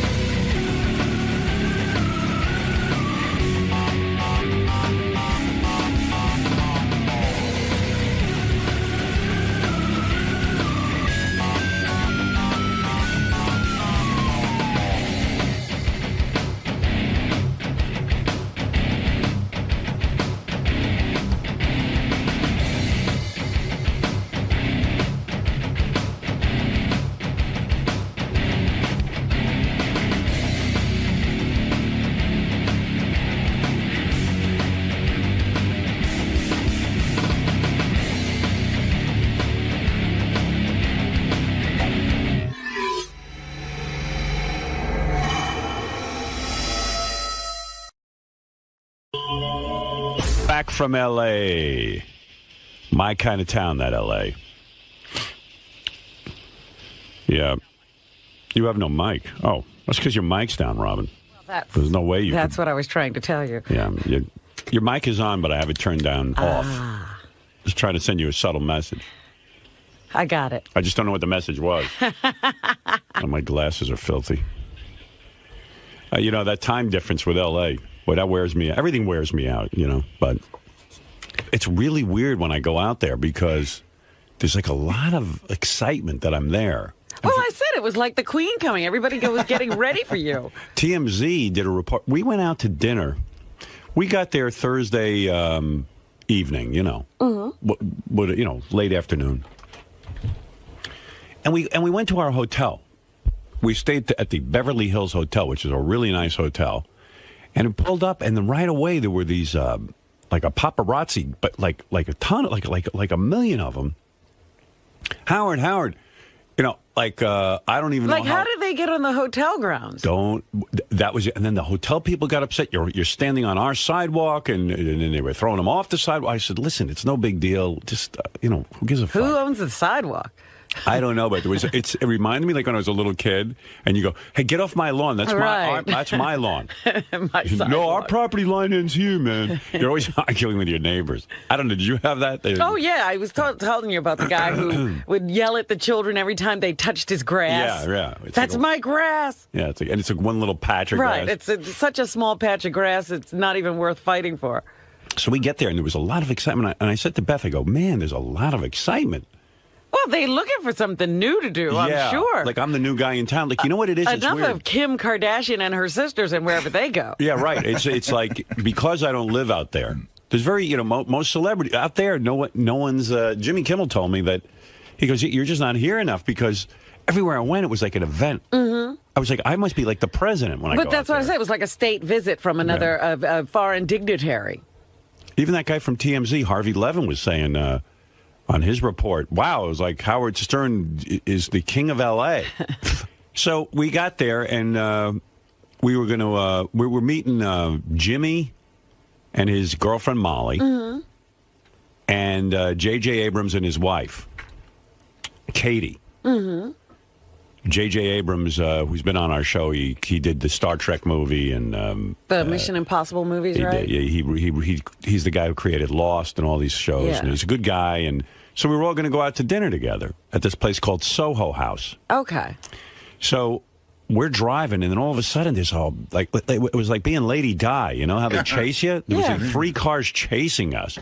So I said to the guy driving us, I said, "Listen, man, slow down. This ain't Let them catch us. It ain't worth dying over." I said, "Let's just go." And I mean, what happens if they catch you? Yeah, I said, so you get out of the car, and these guys do not give up. They'll take pictures, so who cares, right? Oh, yeah, it's not like you're with somebody other than your wife. What are they going to catch you doing? That's what Beth said. Beth said, it's not like we're dating, in secrecy. And it's not like you're cheating on your wife. I'm your wife. It's okay. I said, yeah, that's exactly how I feel. So, because really, what are you running from? I mean, okay, so some guys are going to take your picture. Big fucking deal. So I get out of the car. And right away, it's so confusing. You can't even see where you're walking. They're popping so many flash bulbs. And then there were 2 cars worth of guys chasing me who are professional autograph seekers. Now, when I say professional autograph seekers, they have every picture I've ever taken or every movie poster, anything that ever came out about me, my books. So how long does that take to get through them? Well, those guys, you can't sign anything. I signed a couple of things, but once you start, they're like... They keep flipping another thing. Because that's how they make their living. They sell these autographs. So if you stand there and sign for 10 hours, they'll have you sign 10 hours worth of stuff. Wow. So I was like signing one. What happens is, though, you get out of the car. I can't even see Beth now. I get nervous about her. Right. All of a sudden, I can't even find... I wanted to actually look at where I was. You can't see a thing. It's blinding. All of a sudden, I feel some people grabbing me like the Beatles or something, like touching me and pulling me and pushing me. And I go, what the fuck? What the fuck's going on? Now I'm starting to get aggravated. This is how things heat up. I mean, how far is the door from the car? I mean, what do you have to do? I couldn't even fucking tell you because you can't even see in front of you, and they block. It's almost like what they do on the football field. There's a whole pattern they run so that you are You can't blocked. see where you're supposed to go. Where's the lane? So I'm like, man, this seems dangerous in some weird way. Like, I could have walked into the street, got hit by a car. I don't know what the fuck's going on. And then you don't know where Beth is at this point? No, and now they videotape it. So what they're hoping you'll do is either get in a fight with someone, or you'll fall down, or you'll look confused. So I was like, I don't want to do any of those things. I just want to get into the restaurant. So it's actually surreal. You don't know where you are. It's almost like being in a bee's nest. You cannot see a fucking thing in front of you. So fortunately, I brought Mike out with me. You know Mike. Yeah. And he was helping us get in, but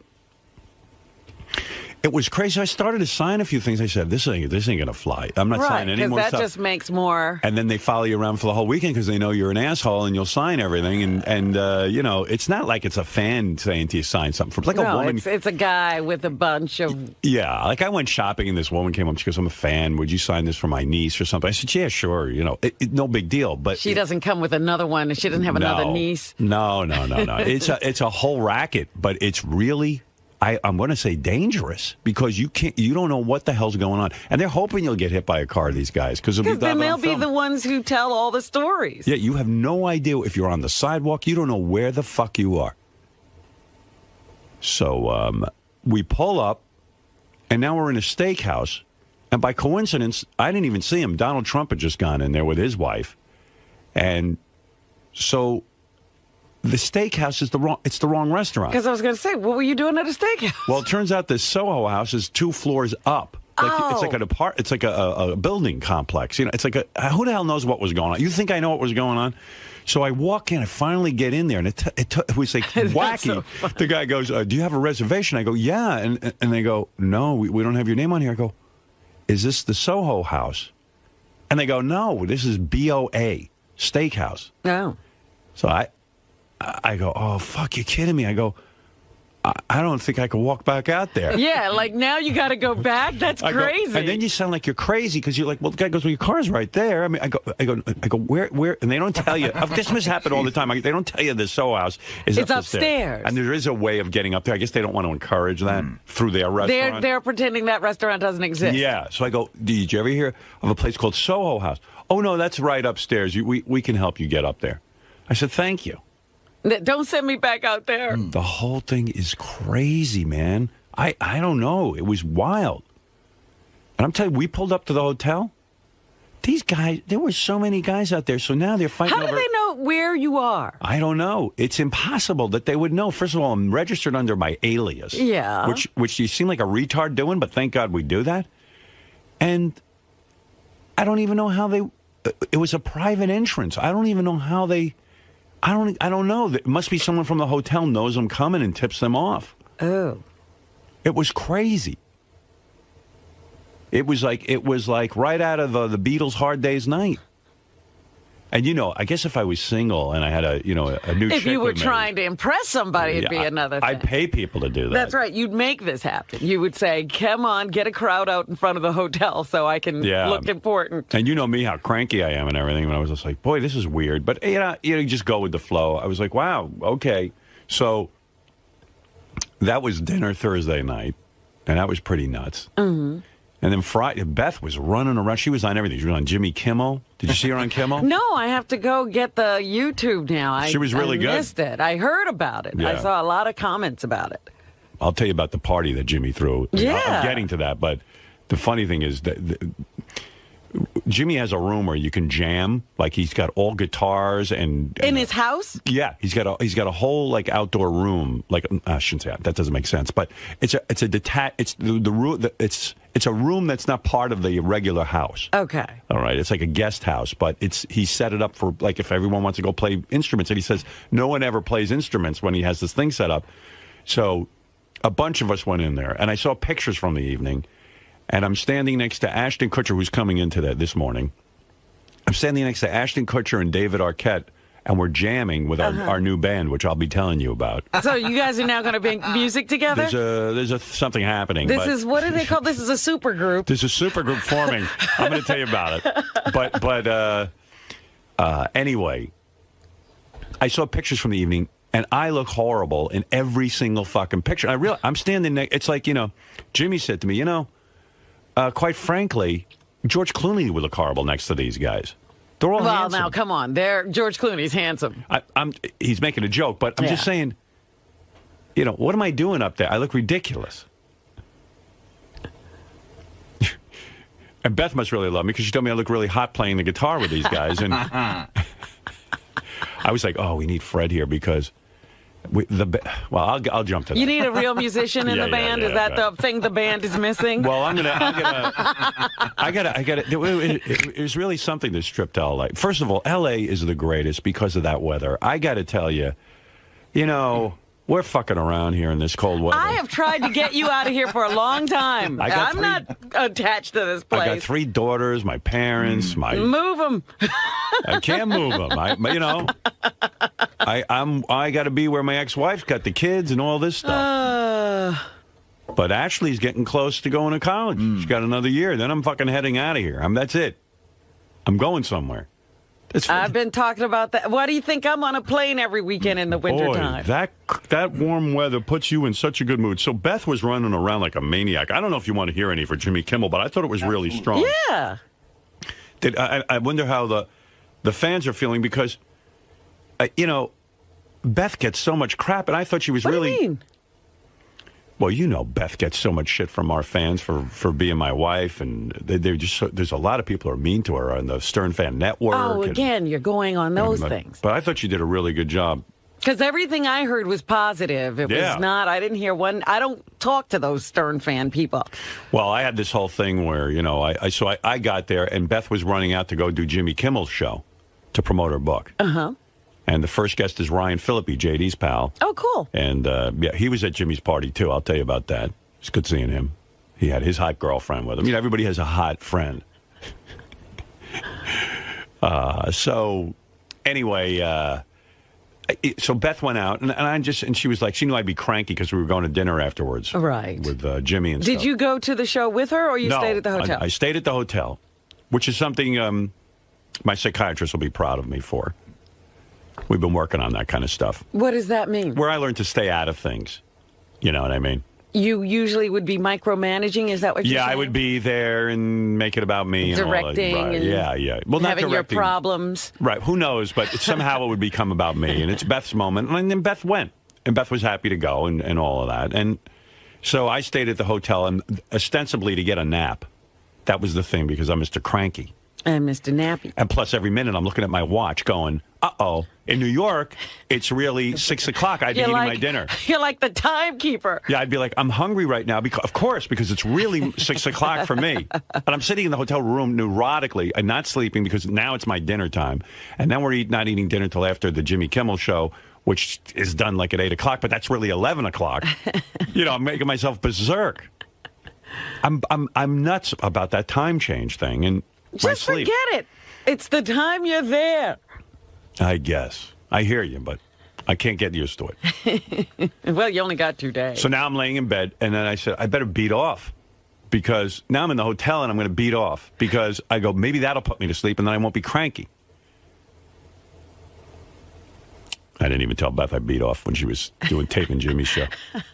You were that's between us, okay? Jimmy and yeah, that's between us. I had to take care of myself. Yeah, please, keep that from Beth. Yeah, I have an honesty issue. I tell her whenever I beat off, but this time I was embarrassed. What is that, like a pledge? Well, I just say, I don't want to be uptight about it. Hey, I beat off. What's the big deal? But, I mean, if it comes up, it's one thing. But you don't have to announce it, but also, I wanted to have sex with her that night, so I didn't want her to use that, you beat off already. What are you doing over here? I just didn't want it to be an issue. Huh. Because she could take that the wrong way, like, what are you beating off for? You have me, I don't know. I didn't want to fuck things up. I think you're making a big deal about nothing. Well, welcome to my fucking nightmare. I mean, my God. Making a big deal about nothing every second. Life. Yeah. So, but nevertheless, even with the beating off, and I ate a bunch of bananas and everything, I still couldn't fall asleep. Bananas, beating off, no sleep. Nothing, because those are my 2 key things. If I eat a banana... Because I guess it has some sort of weird tryptophan thing or something. I never heard that. I don't know, but I never heard it either. But somehow I've convinced myself that eating a banana will put me to sleep because it's a complex carbohydrate or something like that. I have a theory. Okay. And it was a massive explosion when I beat off in the hotel. Oh, man. Did you mess up the walls? No, but it was like a 4-tissuer. And I burst through the tissue. Oh, no. I ripped a hole through it. I was dropping loads. It's like that commercial for Cheerios. We had to be moved to a new room. Boom! Yeah, I had to call housekeeping. Mr. Stern, you'll be needing to move to a new room. There's an explosion. Boom. What just happened? The whole hotel was rocked. I'm like, Mr. L.A., paparazzi chasing me. My hot wife is on Jimmy Kimmel, blah, blah, blah. I'm in my room beating off and eating bananas. I'm so fucked up. When's it going to end? So, anyway. So then I'm sitting in the room. I go, shit, I should have gone to Jimmy's. It'd be fun. I want to see where Jimmy works. You've never seen the studio. No, I haven't seen any of it. Now I'm sitting in my room now because I put myself... I'm looking at 4 walls. Yeah, now that I put myself in Siberia. And it would have been fun because I know Jimmy's got a bar set up there. I could have started having cocktails. Yeah, it's like a nightclub, I heard. Evidently. So I said, fuck this. I'm going over. So I got dressed. Then I had to figure out what to wear because we were going out to dinner. And I don't know what to wear out there, but everyone's casual. Yeah. But, even casual for me, I just don't look so good. Well, you look good when I saw you. No, I looked all right. Things are falling apart rapidly. Oh, stop. They really are. That's the bad thing about going to L.A. Everyone's so fucking good looking that, I really look heinous. And why do you think all those people stay in the psychiatrist, the plastic surgeon's office? Yeah, but you know what? Some people are going too far with it. But that's why they do. It's an attempt to stay ahead of that, and then they make mistakes. Yeah, I'm much handsomer in New York. That's a good point. That's a real good reason for me not to go to L.A. because I'll start looking like the Joker. You know what I mean? I'll be like, maybe I should get tugged back a little bit. You'll be one of those. What's wrong with his eyes? Yeah, well, hey, come on, it's competitive out here. He looks like his eyes are upside down. I look like a monster. Now, everybody's just very, very good looking. I'm telling you, I was looking at Dr. Phil on Jimmy the other day. They were running promos of it or something. I was like, his crow's feet are going the wrong way. Yeah. He's even had a tweak. And he's no fashion plate. I don't know. In L.A., I'm a 1, but in New York, I'm a 4. It's great. In New York, I could almost look cute on days. Come on, there are some other places with good weather where you can maintain a 4. Yeah. Mexico. My height gives me a 4. I don't know. So, so where am I up to? Oh, just Thursday night. Yeah, so... Yeah, I get over to Jimmy's, we drive in, and boy, that's a nice setup, man. You walk in, he's got like a whole bar, and the place is packed. This is at the studio. You're not talking about his house. No, I'm talking about at the studio where he works. He's got his own, it's like the Jimmy Kimmel Theater type situation. They don't call it that, but, he's got complexes of offices, and you walk in by the dressing rooms, and all of a sudden there's this huge party going on. Now, when I say party, I want to say 200 people partying with a bar and a full bar service. It looks like you went out for the night. Yeah, and if you know someone or you're sort of a VIP or something, I guess you get back into this area. And it's the place to go for drinks, like a club. And it's not even people who have anything to do with the show. Huh? What's that all about? I don't know. The bar's going, and it's, would you like a drink? And I'm like, yeah, sure, okay. What do you got? Start out with a little white wine here. Now, is it open bar? Open bar. Wow. I mean, it was open bar for me. I wonder if these other people have to pay. Yeah, I'm like, is Jimmy, subsidizing I don't know, his career by opening a joint? But it is some vibe back there. And I even said to Jimmy, these aren't the guests or anything. It's just like, what's going on? It's like a whole other show. You don't even know who these people are. They could almost have a reality show just based on that bar. No, you don't know who they are, but they're all sort of somebody, but you don't know who. Right, but I'm just saying they're not with the people on the show. They're not. I didn't even hang out over there because it was too crazy. Because every time I walked by, people started cheering and screaming and going I wasn't going to go sit there and have a drink. It wouldn't have been relaxing. Right. I would have been the entertainment. So I was just sitting in the dressing room. Beth was in there, and all the producers and getting her ready and everything. And A lot of the guys who work on that show are big fans of mine, and then so Beth went out and taped, did the show, and it was really good. Like I thought she should have had more time. They had really good repartee. Beth and Jimmy. I don't know if you want to hear any of it. I do want to hear. Let's see. You want the full interview is 9 minutes. I don't know how much. But I'm really. Wait a minute. How's your psychiatrist going to feel about the fact that you then got up and went over? No, there? I was there at the appropriate time, like when I was called for. But they were running late on their taping, so I ended up being there to see the taping. I wasn't even supposed to be there for that, so it wasn't my fault. All right.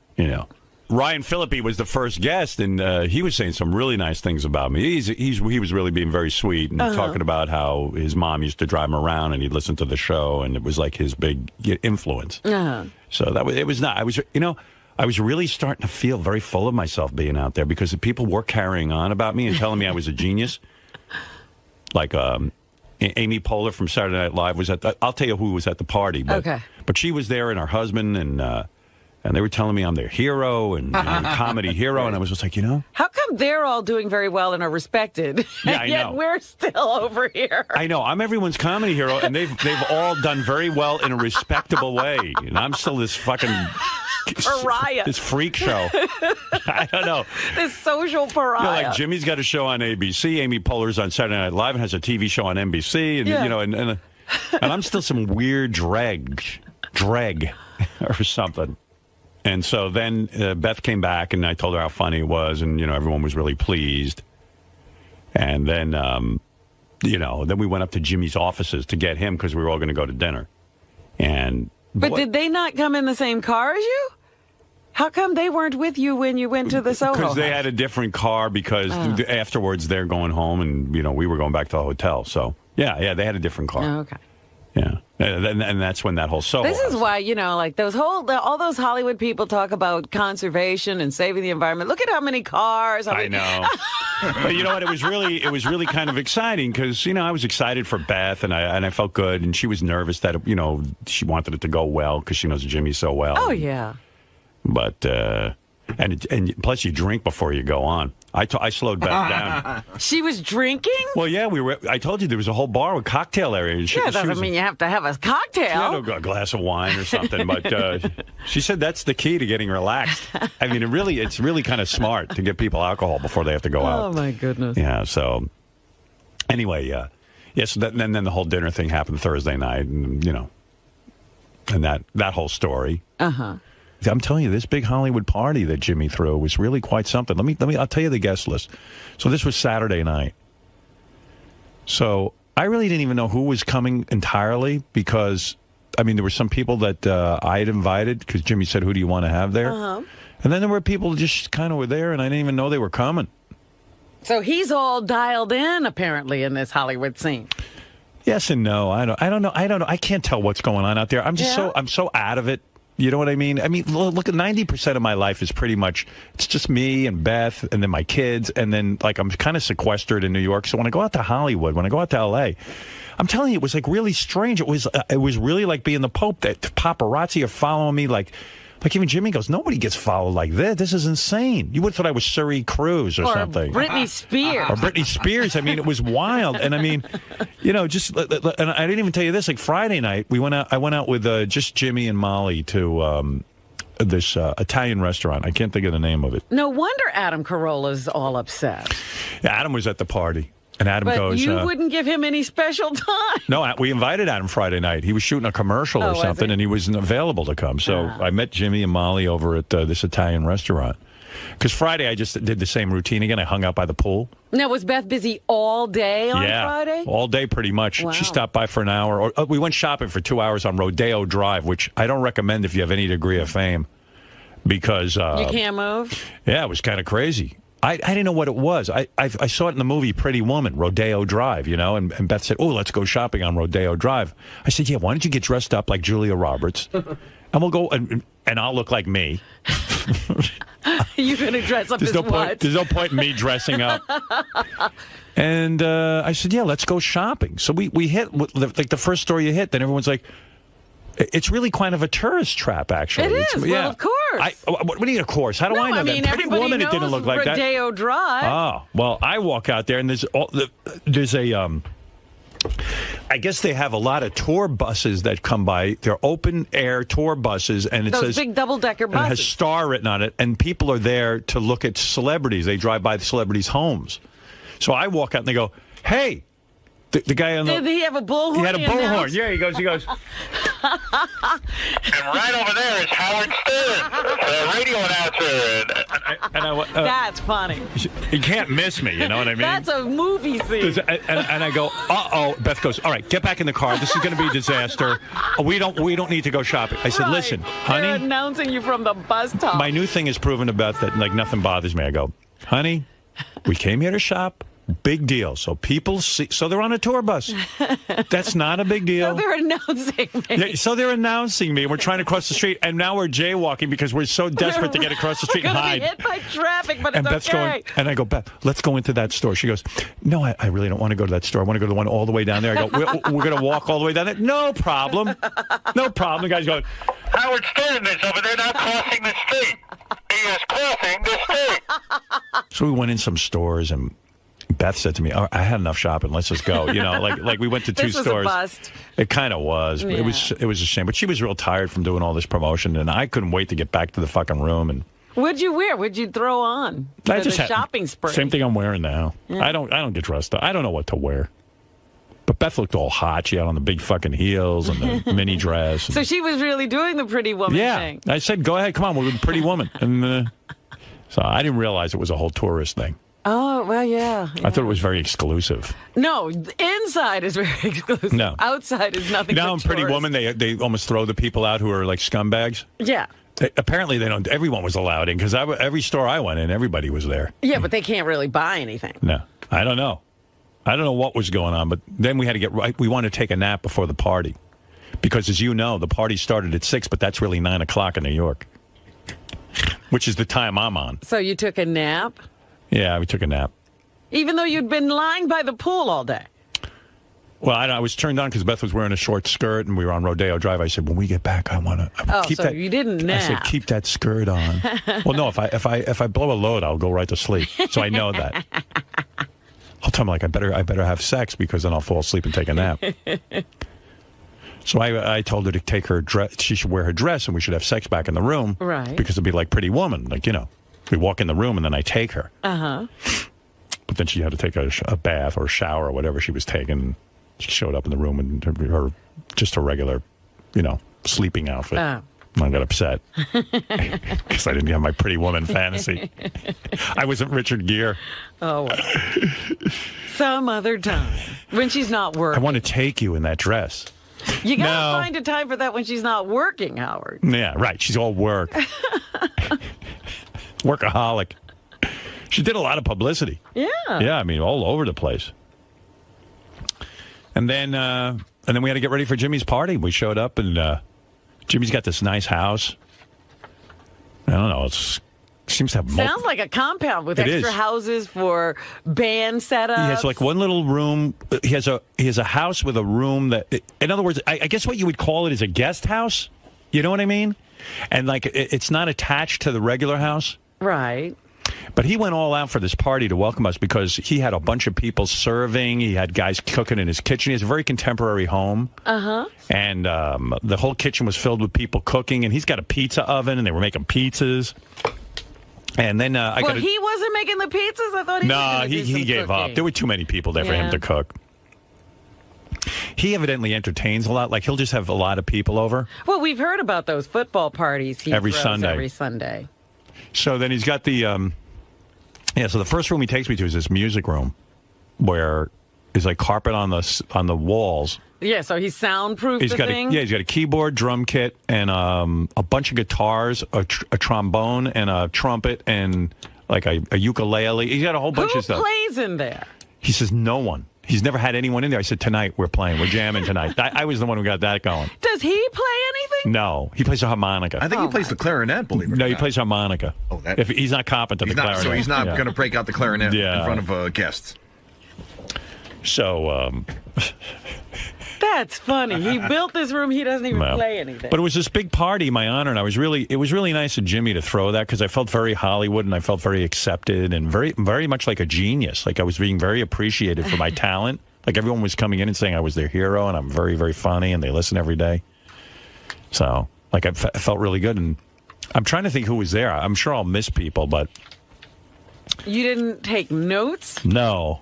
You should have gone home afterwards and just, while it was fresh in your memory. Let me see. Here, I'll write some people down, and I'll see if I can do this. Ben Stiller and his wife. I'm writing Ben Stiller and wife. And it was good seeing him. You know, we always enjoy having him on the show. It was fun. He's a great guest. Great guest. Then Rick Rubin was there. He came with also with a date, and Rick lost 100. Rick Rubin's the guy who produces. What does he produce? He produced the Rolling Stones album. He, was instrumental in starting the whole rap thing with Russell Simmons. Yeah, Rick produced my Private Parts album and all that. So he was there. He lost 150 pounds. He got that big? Yeah, he looks amazing. I don't recall him being that huge. Yeah. He was really fat. Really? And he's a vegan. He was he was always vegan. He was the world's fattest vegan. How did he get that fat? I don't know. Like, he must have been eating like a cow. He must have been eating. He can't eat a cow. I go, Rick, you're the world's fattest vegan. What the heck are you eating? I know what it was, because he once came over to my house and we were eating Chinese food. Like, he'll order Chinese food with all the sauce on it, but it's all vegetables. But meanwhile, it's all that fattening sauce. And yeah, but he'd have to eat a ton of it, Howard. Yeah, he was. But now he's a born-again guy. He's super thin. He's ripped. He works out every day. Wow. Well, see, that's the thing that we've seen a lot. You remember Mark Didia? Yeah. Who was a fat guy when he lived in New York. Yeah. And then he went to Hollywood and got ripped. Yeah, well, that's what happens. Because, like I said, I went to a Hollywood party here, and I felt worse about myself than ever. Because they took so many pictures.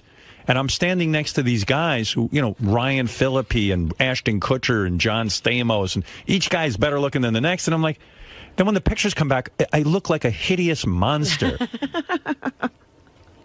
Like I said earlier, I'm a 1 out in Los Angeles. Here in New York, I'm used to being a 4. I feel pretty good about it. What a terrible fall. It was horrible. I was a 1. Maybe a 0. Nobody's a 0. No, because they have all these pictures of me playing with this celebrity band out there at Jimmy's house. Uh-huh. And every guy's good looking but me. And plus, my guitar had a very short strap. Yeah, the way Ashton was describing it, it sounds like... So I looked very Tiny Tim-ish. The guitar was under your chin. Yeah, I looked like I was playing you. And I didn't realize how funny it looked. I saw the pictures. But like I said, Beth must really love me because she whispers in my ear. She goes, "Oh my God, it's so sexy you playing the guitar, and then you were playing drums and you played keyboards." And I go, "Yeah, I try to tell you, I'm like a fucking Beatles." You're one-man band. Every instrument they put me on, they had to move me off. You were the worst. Yeah, I was the worst because I don't know how to play any songs.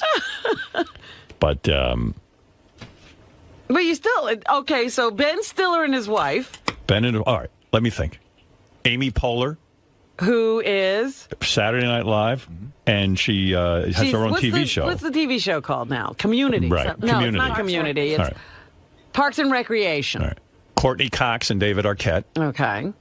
And she's fun. Yeah? And David's fucking great, man. This fucking guy, so we're trying to work out this band thing. Uh-huh. And, like various people were coming through and playing in the band. Stamos, I told you, was getting way too upset that the band wasn't good. Yeah, it almost sounds like he and Mark McGrath got into a fight. Well, yeah, it was kind of weird. Because Mark McGrath was at the party, Johnny Knoxville. But anyway, what happened was, I'm playing with Stamos and Mark McGrath.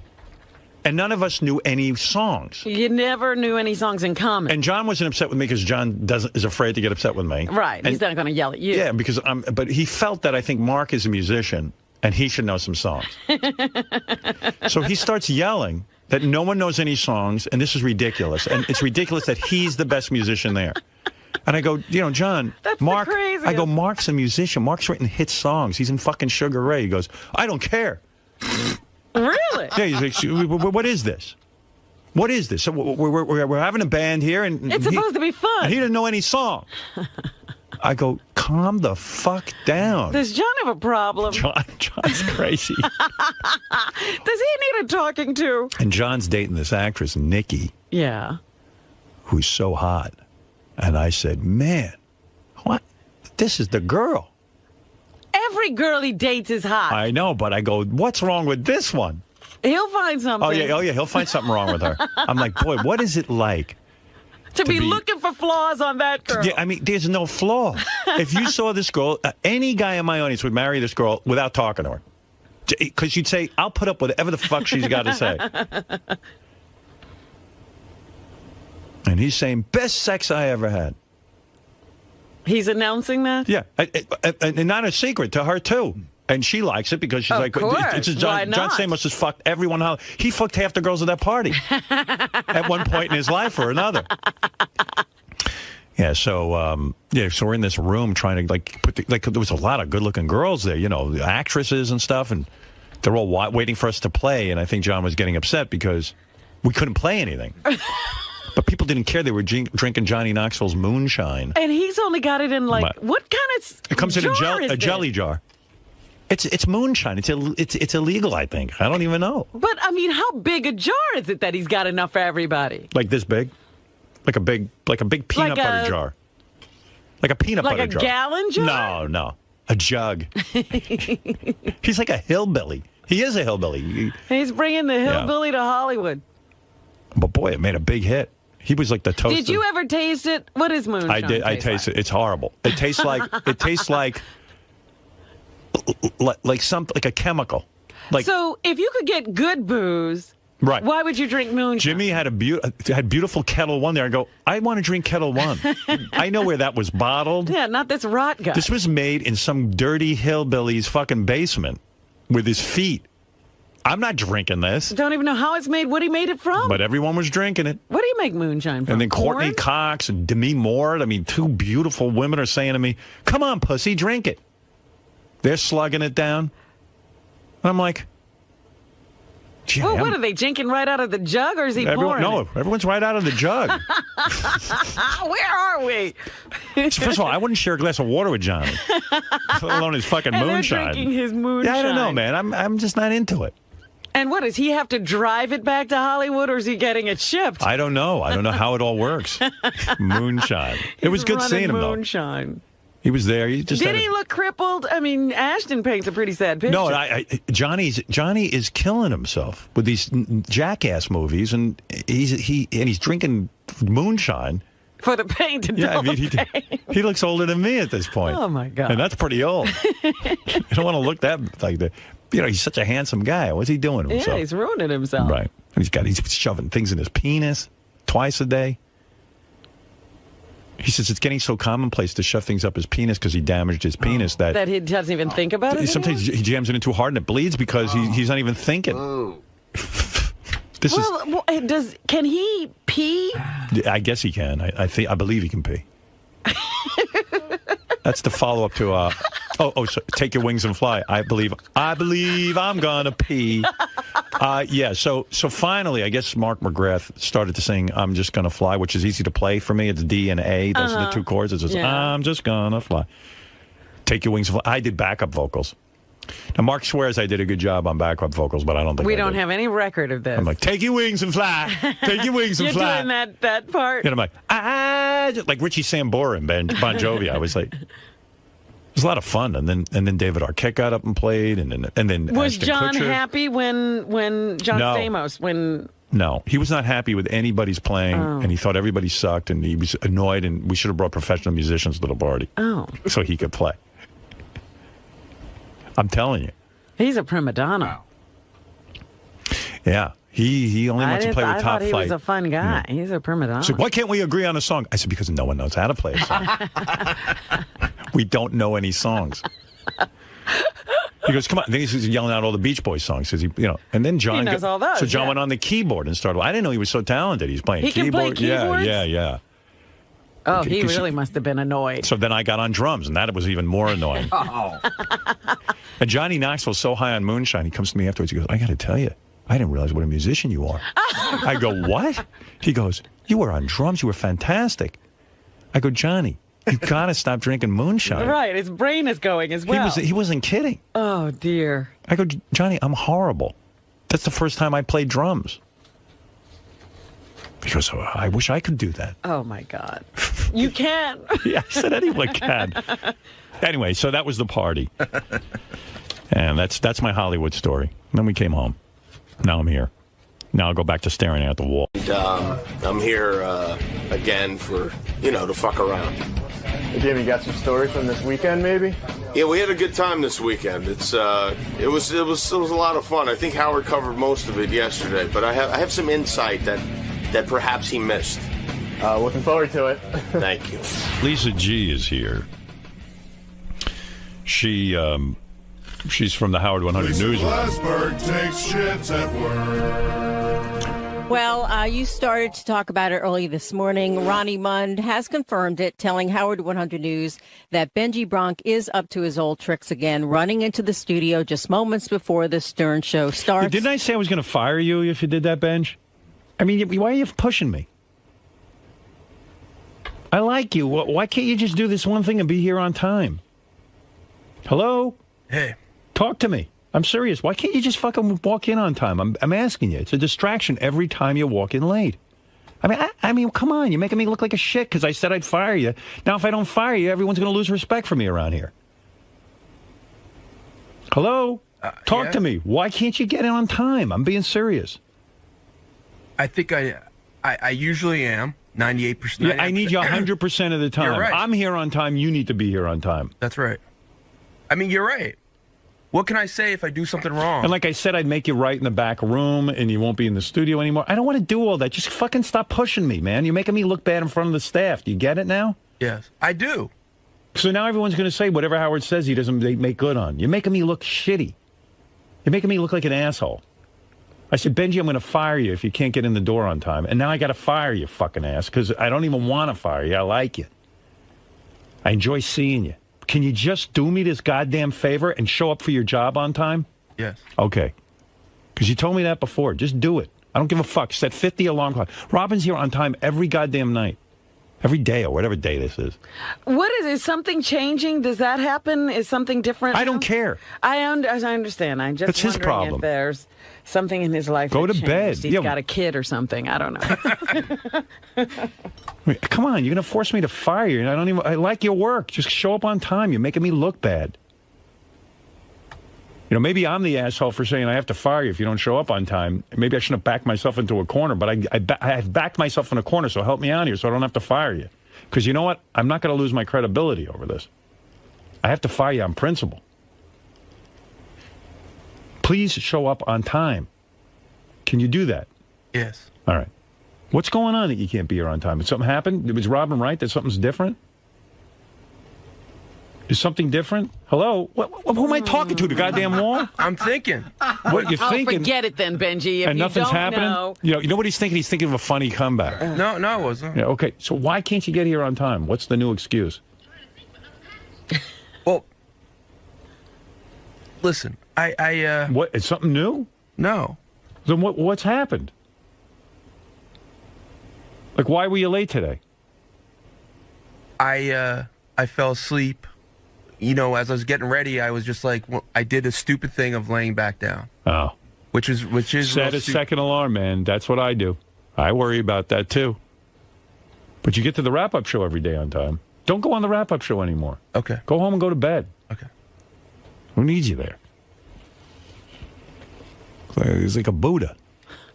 He's like planted here once he gets here. But just get here on time, okay? Because you're making me look bad, and now I'm embarrassed because I haven't fired you. And everyone's like, well, Howard just throws out idle threats. Benji can do whatever he wants. What's on time? When you say get here on time, what time is that? The time to start the show. What do you mean? What time is it? How come you know what time it is? No, because, How come everybody here knows what time they have to get I here? spoke to an expert about this because this has happened a number of times. I'm the expert. I'm an expert on There's this. now an expert about time. What People expert? organizing their lives. And she said that he needs to get here at least 15 minutes before the show starts Sure. and have something to do so that he gets here and then he's busy once he Lisa, gets... I get here 45 minutes at least before the show starts to get myself settled in, read the papers, get everything going. You're absolutely right, but I don't need a fucking expert to tell me that. Here, get to work on time. That's my expert. Or you're fired. But then again, I hate firing this guy. But I'm going to have to do it. I think you're right. You did back yourself into a corner, and you should have said something he would hate is to write outside of this room. I don't even want him outside of the room. I know, but it's just... So I'm the one who gets punished. He's always putting you in a position of punishing yourself. Yeah, I don't know what to punish him with. What do you value around here so I could take it away from you? So, without firing you. Tell me what a good punishment would be for you. Hello? I'm thinking, Howard. Again, you're thinking? What do you love around here? I love you. No, come on. What do you love around here?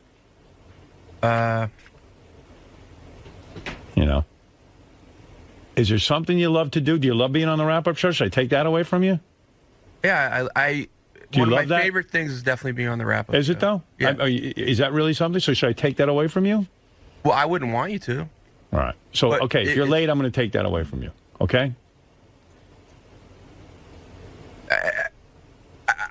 It's cool. I got to treat you like a baby. I got to take something away. I got to be like a parent and punish you because you can't get to your work on time. As Will Smith said on the Oprah show yesterday, he doesn't believe in punishment.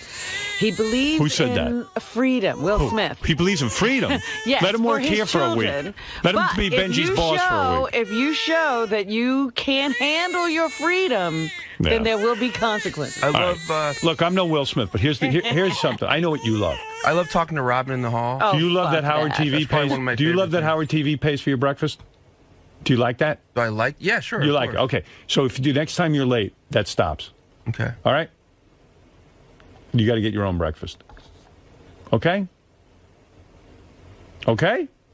That's it. Oh, I know the best one. That he has to go find those tubs of food himself. Yeah. Nobody's bringing. I'm cutting off your craft services, so to speak. All right. All right, Chubsy Wubsy? No food for Chubsy Wubsy. Either that or you have to take Richard's pee in your mouth. And I can't make you do that. I would hate to do that. All right, so then I'm going to take away your breakfast allowance. Okay. All right, you'll be docked. But I can drink the pee as a... No. Okay, keep laughing. See, he laughs at me. What did you want to say? Doesn't take it seriously. When you say be here on time, I think he needs a time. He was given a time. Let me ask you something. What time do you think he needs to be here? 5:30, I think, sounds good. No, he needs to be here before the show starts. Any time up until 6 o'clock, he needs to be here. I personally don't think he should cut it that close to 2 minutes to 6. But as long as he's in the room sitting down when the show starts, I'm okay. And quite frankly, we have a meeting for about 20 minutes before the show starts. He should be in on that. He's a writer. We start at 5:40 every morning with the meeting. He should hear what's going on. Fred's here, I'm here, Robin's here. I don't know what the problem is. I don't get it. I mean, here's the deal. He's guaranteed at least till 6 o'clock. I try to run all the elements to at least 6 o'clock. Right. Sometimes a little over because sometimes it just feels better to do it that way. But at 6 o'clock, you can guarantee that's when the show starts. Right. I wonder what Jimmy does with employees like this. Where's Jim? Bring him in here. We'll ask. Is he here? Yeah, he's here. Even he's on time. He doesn't even work for me and he's on time. How come you don't work for me and you're on time? He's late. Oh, he's late? What should I do with you? He has to take Richard's pee. Listen, I've been running the gauntlet of security to get in here, so I've been here for quite a while. I've been here since noon yesterday. Did you hear what I'm saying to Benji? I did not. No, we were, doing the interviews and all that stuff out there. I backed myself into a corner because you run a pretty big operation. I saw Jimmy's operation out in L.A. and it sounds like a major deal. It's fucking impressive, is what it is. And then I got to talk to him about that bar situation because I want to know what that is. But anyway, so I've said to Benji, I've backed myself into a corner in terms of being management. I guess now I'm a boss. Yeah, lucky me. You're running a company. Yeah. And look who my employee is. Chubsy Wubsy, big fucking lump of lard over there. What did he do? What did you do? No, what he does is he shows up late a lot. He used to show up a lot. He used to show up a lot late. Like, he just opened the door like 3 minutes into the show. I remember that, yeah. And barreled through the hall. And it just, I mean, when you do your show, if one of your guys just happened to walk out on stage 3 minutes in, I think it would be a little distracting to you, maybe. It would, yeah. Right. So I've said to the guy, like a million times, look, please be here on time. It's very distracting to me when you come in late. And quite frankly, if you're a writer on the show, you should be here at 20 minutes. We have a meeting for 20 minutes before every show. You should be here for it. Sure. But even if you're not, I don't even care. Just don't walk in at 6 o'clock in the morning while I'm talking. Come in early, come in on time. Right. So he said, okay. And then the fucker walks in today late, and like I've said to him, I'm going to fire you if you don't. So now I'm not going to fire the guy. I like the guy. He does a good job. Well, there's got to be something in between firing and... Oh, I found it. We pay for his breakfast every morning. I'm taking that away if he's late again. Now, will you just take it away for the day he's late? No, forever. Oh, wow. Well, that's a good one. I mean, really. I don't know that's such a big penalty. I mean, how much can he eat for breakfast? First of all, well, come on. Look at the size of him. Robin. What should I do, waterboard him? He's not you, Robin. Do you have any employees that you have to discipline ever?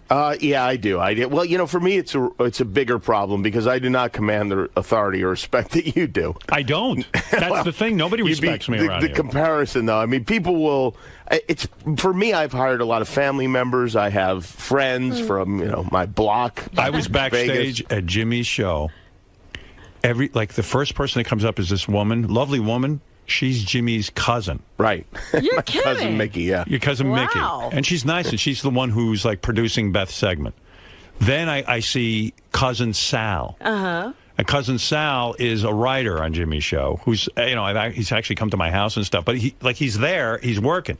Then I go up in the elevator. Uncle Frank is the guy on camera and the security guard. I'm like the Wayans family. Yeah, it's like, in some ways I think it's beautiful, like that you're that connected to your family. And the other way I feel like Jimmy is a good guy, but he must resent the fuck out of all of them on some psychological level. Yeah. I really don't, because the people that work at my show my family members are like the best employees there. They set an example that it makes it hard for the other ones. People can't screw around when they see that my actual family members are there and working harder than they are. But how can you fire? Let's say Sal isn't pulling his weight as a writer. Yeah. And I know Sal's like a lovely guy. But let's say he starts to really kind of shit things up. And you only get so much budget from ABC. Right. And you need good writers. I mean, you crank out material every fucking day, and it's scripted, and that monologue up front, and the clips and all that. And like all of a sudden, like Sal's not pulling his weight. You can't get rid of him. Right, but you have to remember that, Sal's been with me way before this show, so I had a long testing period before I got to hire him. So he worked with me when I was on the radio, and he worked with me on Win Ben Sides Money and The Man Show and Crank Anchor, so I knew he could do it by the time But I was even thinking, like, with you and Molly now being a couple, and she's co-head writer, what happens if you guys break up? That'll be weird, too, because, don't you think? Isn't that additional pressure? Yeah, it is, yeah. We'll just try not to. Do you guys ever have moments of, agitation with each other? How do you discipline Molly? How do you do that? Like, have you ever said, like, hey, Molly, you're writing some shit for the week, but you can't say that she's your girlfriend. But she doesn't, though, so luckily I'm saying she's probably going to be more, you're probably going to run more into trouble in your personal life. Now, how does that work out at work if you've had a little thing and now you got to go work together? We don't really have a problem with it. Really? I don't know. Hasn't come up yet. Okay. I run things with an iron fist over there. That's the thing with you, because I was thinking about, like, let's say Molly does something wrong. Mm-hmm. I don't think you can say anything. Molly's never done anything wrong in her life, so I think I'll be all right. She is a goody two-shoes. Yeah, definitely. You're happy with her, man. Yeah. You should see him. He's like he's all physical with her, and like a man in love. Oh dear. Yeah, get in the car. I push her. yeah. He's like, he's like Ike Turner. Oh God. Takes out the shoe, the boot. Yeah. I like this girlfriend.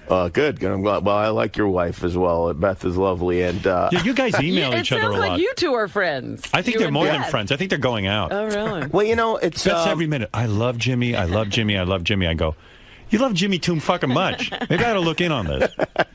She really loves you. Well, I love Beth, too. Yeah, we do. We send emails and stuff. And sometimes I feel like you're very, very busy, and if I have a question for the two of you, I will just ask Beth that question. By the way, I appreciate that. I really, truly do. She goes, Jimmy is doing this for the party, and this one's coming. I go, how come I'm not in on these discussions? She goes, because you don't want to be. Right. And then you're like, yeah, you're right. It's better not to have been on those discussions because there's a whole thing with who was invited and who wasn't invited, and hey, thanks for not inviting me. I mean, this party became... I really cannot possibly explain what it was like. It was like Oprah was visiting town and coming to my house. I mean, it was crazy. First of all, I had no idea that I had that much juice in L.A. Like, I mean, you saw it. It's I was being chased by paparazzi. I've never seen anything like it. I have to say, I've never seen the craze with aggression. You've got to come more often because the fact that you haven't been there for 12 years or whatever it's been has made people like, I mean, it was crazy. It was crazy. I swear to God, I've never seen it. I didn't expect it. I love the Rodeo Drive story. Oh, I told that whole thing yesterday. Yeah. But meanwhile, I go to meet Jimmy for dinner at this Italian place, really good place. What's the name of that place? At Osteria Mozza, Mario Batali's So restaurant. again, this is the second night in a row I get followed by the paparazzi. They're chasing us through the fucking street and this and that. I'm telling the driver, don't worry about it. What the hell? But it's really irking me that like somehow they knew ahead of time where I was going to be. So I go into the restaurant. I said to everyone, I said, first of all, how would they know where I'm going? The reservation's under Jimmy's name. It's not under my name. I go in. Reservation was under my name. Oh. No wonder they knew I was. Yeah, by the way, I was like, what's going on here? Because I know somebody that works there, and so I said, hey, listen, I want to make sure we have a good table, I'm taking Howard there. And they put the reservation under your name, which was weird because I called in to say, hey, we're on our way over there right now, and they're like, I don't have a reservation for you. I was like, what? Even TMZ said that I was the king of L.A. You were. I was. But it's so funny. Yesterday I'm on the air. I don't know if you heard any of the show. I did. I heard a lot of it. And I'm telling Robin about the party. And this party really did become something in L.A. I sense a little bit of hostility from Robin about this party and the whole thing. Really? And I will get into that. Yes, Robin. Hostility? What are you talking all this. about? That's funny. There was a guy on the phone earlier. I didn't put him on, but he was saying, I sense a lot of jealousy from Robin about the party. I sense and I don't a little sense something. That. I don't know what's going on. What do I'm you sorry, think? I missed the moonshine. Robin with the... that's so Hollywood. It's so Hollywood. No, wait a minute. You're taking enemas and eating bean sprouts. Hold it. Who's more Hollywood than you? Hold it. You are Hollywood. My only problem is that you're introducing Howard to all these people now we can't goof on. Right. That's my only problem. I have a problem with that, too. Like that's ever been an issue for you. No, yesterday Ashton Kutcher was here. I was like, oh, no, we've got to be nice to him. We've had Ashton on, but the reason Ashton was at the party, he's been on our show before. Yes, but ever since then, we've goofed on him. No. Well, yes. Give it a couple weeks. You go right back to goofing on him. I mean, come on. Hey, I got to tell you, first of all, I publicly want to thank Jimmy for making my time in Los Angeles so nice. He really did. He was like the host of L.A. He was your President Reagan to your other foreign dignitary. That's right. Status. Yeah. Can I tell you, I put probably 10 times more thought into that party than I did my wedding. It's true. Yeah, because Jimmy describes to me when he got married the first time, he paid no attention to his wedding. Oh, no. But Jimmy was really at Costco. Jimmy really wanted my time in L.A. to be nice. Uh-huh. So I think he might want you to come back more often. Yeah. Well, each night he had dinner planned at a different restaurant. We went to Soho House. We went with J.J. Abrams and his wife one night. Mm-hmm. Katie, yeah. Katie. I gave Howard a massage after every meal. And then while we were sitting there, like Joaquin Phoenix and then what was Joaquin Phoenix acting like? Because that's news. I think he's crazy. Jimmy thinks he's normal. I don't know. It's hard to tell. It's hard to tell what's going on. Because everybody's still trying to figure this whole thing out. You got up from the table to go to the bathroom, and Joaquin was making fun of you. And I went, he's fucking crazy. What did he do? What did he say? Because I said to him, wait, I'm friends with Jimmy. What the fuck are you saying? He started goofing on Jimmy's show, saying Jimmy was that. I go, who the fuck are you? Are you serious? Yeah. Yeah. Well, what are you going to do? Wow. Jimmy thinks it's funny. I do think it's funny. Was I don't know he what's going nice to on. Jimmy while Jimmy was there and then immediately sucking flipped? Jimmy's dick, and then 2 seconds later, Jimmy gets up and he's badmouthing Oh, him. my You God. have to understand something. For me, this is not a normal. This is not. None of it seems normal. Like the fact that Joaquin Phoenix even knows who the hell I am and walks in and comes over. But even just having all those people at my house, normally it is filled with my. Seriously, like, I have friends with, like, lazy eyes, and, they look like sea monsters. And to have, like, Ashton Kutcher and Demi Moore and Courtney Cox playing the drums, it doesn't seem right. So it was exciting for you, too. Because I thought you have these kind of parties all the time. Because you told me, like, Tom Cruise came to your house one time. But you have to understand, like, Tom Cruise did come to my house, but he was besides Adam, the only celebrity there. Right.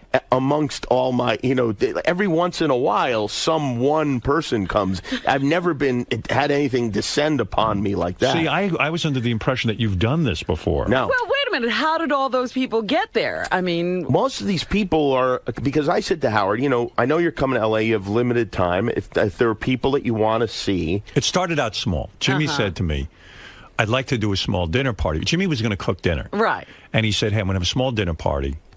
Is there anyone you'd like to see there? And so, I would say, gee, I'd love to see David Arquette. He does the show. He's such a nice guy. I've never even met Courtney Cox's wife. It's kind of weird, like I haven't. I said, maybe we'll have dinner with them, or something like that, like 1 or 2 people. And then we'd think of this one and that one. Then I mentioned it on the air. And then, like, all of a sudden, Jimmy goes, hey. Once it went on the air, that was that. Were you getting requests? Like people? Oh, yes. Really? Yeah. Oh, yeah. So, and then, like even Greg Fitzsimmons, like he was on the show. Uh-huh. And he's in L.A. And then Jimmy said to me, gee, don't you think we should invite Greg? I said, I was going to say something, but I feel funny inviting people to your home. Right. I don't know. You don't feel like that's your place. Yeah, and I said, I don't know how many people you can cook for, because Jimmy was going to cook. Right. And I said, of course so I'd say to him, of course I'd love to see Greg, but I don't know. So I can forget him when I'm talking about Right. Oh, by the way, did you hear Greg's show last night? I didn't know. It's so funny. We played it back. So I'm trying to think of all the celebrities. You destroyed him, by the way, when you said that you didn't know he'd had a show on for a few years. That's when I thought I better invite Greg to this party. Yeah, right. Yeah, I didn't realize. But Greg was kind of like, he wasn't hurt or anything, but he was just like, wow, Howard didn't remember I was there, and I was up on stage playing guitar with him and this and that. But I think you forgot a lot of people.